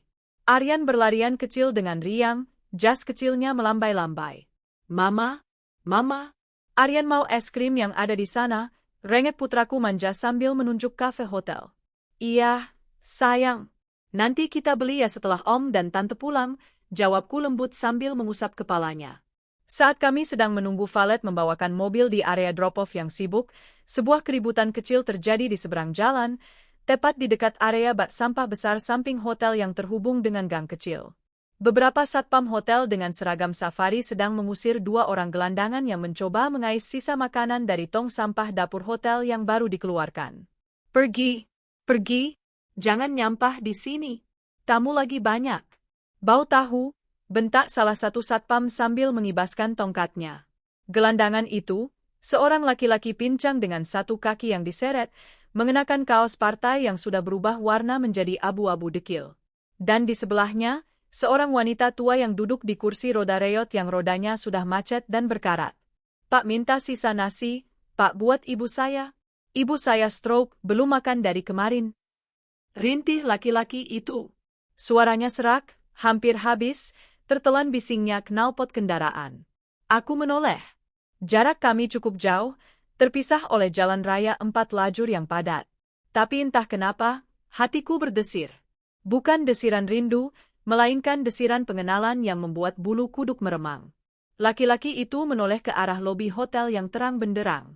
Cahaya lampu kristal lobi menyinari wajahnya yang kotor. Mata kami bertemu lagi. Itu Bayu. Kondisinya jauh lebih buruk dari 5 tahun lalu. Rambutnya yang dulu hitam tebal kini sudah memutih separuh dan tipis, wajahnya penuh keriput dini akibat kerasnya hidup di jalanan, dan satu kakinya cacat, mungkin kecelakaan kerja atau tertabrak kendaraan saat memulung. Dia terlihat 20 tahun lebih tua dari usianya. Dan wanita di kursi roda itu? Ibu Ratmi. Tubuhnya miring ke kiri, mulutnya mencong, air liur menetes tanpa henti membasahi daster lusuhnya. Matanya kosong, menatap Nanar ke arah kemewahan yang tak akan pernah bisa diraihnya lagi. Tangan yang dulu gemar menunjuk-nunjuk orang, kini terkulai layu tak berdaya di sandaran kursi roda. Bayu melihatku. Dia melihat Arini yang bersinar, Arini yang dikelilingi cinta, Arini yang memiliki segalanya. Dia melihat Adrian yang memeluk pinggangku mesra, melindungi kami. Dia melihat anak-anakku yang sehat, terawat, dan tertawa bahagia. Aku melihat bibir Bayu bergerak, menyebut namaku tanpa suara. Arin? Lalu tatapan Bayu beralih ke ibunya yang lumpuh di kursi roda. Ibu yang dulu memaksanya menceraikanku demi harta. Ibu yang dulu menghinaku bau bawang. Kini, bau busuk sampah menyelimuti mereka berdua, menjadi parfum abadi mereka. Bayu tidak berlari mendekat kali ini. Dia tidak berteriak memanggilku. Dia tidak mengemis minta rujuk. Dia hanya menunduk. Malu. Hancur. Rasa malunya begitu besar hingga mengalahkan rasa laparnya. Dia sadar, dia bahkan tidak pantas menjadi debu di bawah telapak kakiku. Dengan susah payah, dia berbalik, mendorong kursi roda ibunya yang berat dengan kaki pincangnya, menjauh dari cahaya hotel yang menyilaukan, kembali masuk ke dalam kegelapan gang sempit yang becek dan bau. Sayang, lihat apa? Tanya Adrian lembut, menyadarkanku dari lamunan. Aku tersenyum tipis, lalu menggeleng pelan. Menatap punggung Bayu yang perlahan hilang ditelan bayangan gedung pencakar langit. Nggak ada, Mas. Cuma lihat bayangan masa lalu yang sudah hilang. Mobil kami tiba, Alphard putih yang nyaman. Kami masuk ke dalam, disambut tawar yang Aryan dan celoteh Almira yang lucu. Saat mobil melaju membelah jalanan Jakarta, aku menatap kaca spion untuk terakhir kalinya. Sosok Bayu dan Ibu Ratmi sudah tidak terlihat, tertelan oleh hiruk-pikuk kota Jakarta yang kejam bagi mereka yang tak pandai bersyukur. Aku menyandarkan kepalaku di bahu Adrian, menggenggam tangannya erat. Dulu, aku pernah berpikir untuk membalas dendam dengan cara menyakiti mereka secara fisik. Tapi ternyata, hukuman terberat bagi seorang pengkhianat bukanlah penjara atau pukulan. Hukuman terberat adalah penyesalan abadi. Membiarkan mereka hidup panjang umur untuk menyaksikan kebahagiaanku setiap hari dari kejauhan, sementara mereka merangkak di dalam lumpur penyesalan tanpa jalan keluar. Itulah pembalasan yang sempurna. Terima kasih, Tuhan, bisikku dalam hati. Terima kasih atas skenario MU yang begitu indah dan adil. Dan kisah ini pun berakhir. Bukan dengan tangisan Arini di pojokan kamar, tapi dengan senyuman kemenangan seorang wanita yang berhasil mengubah air matanya menjadi berlian dan mengubah lukanya menjadi kekuatan.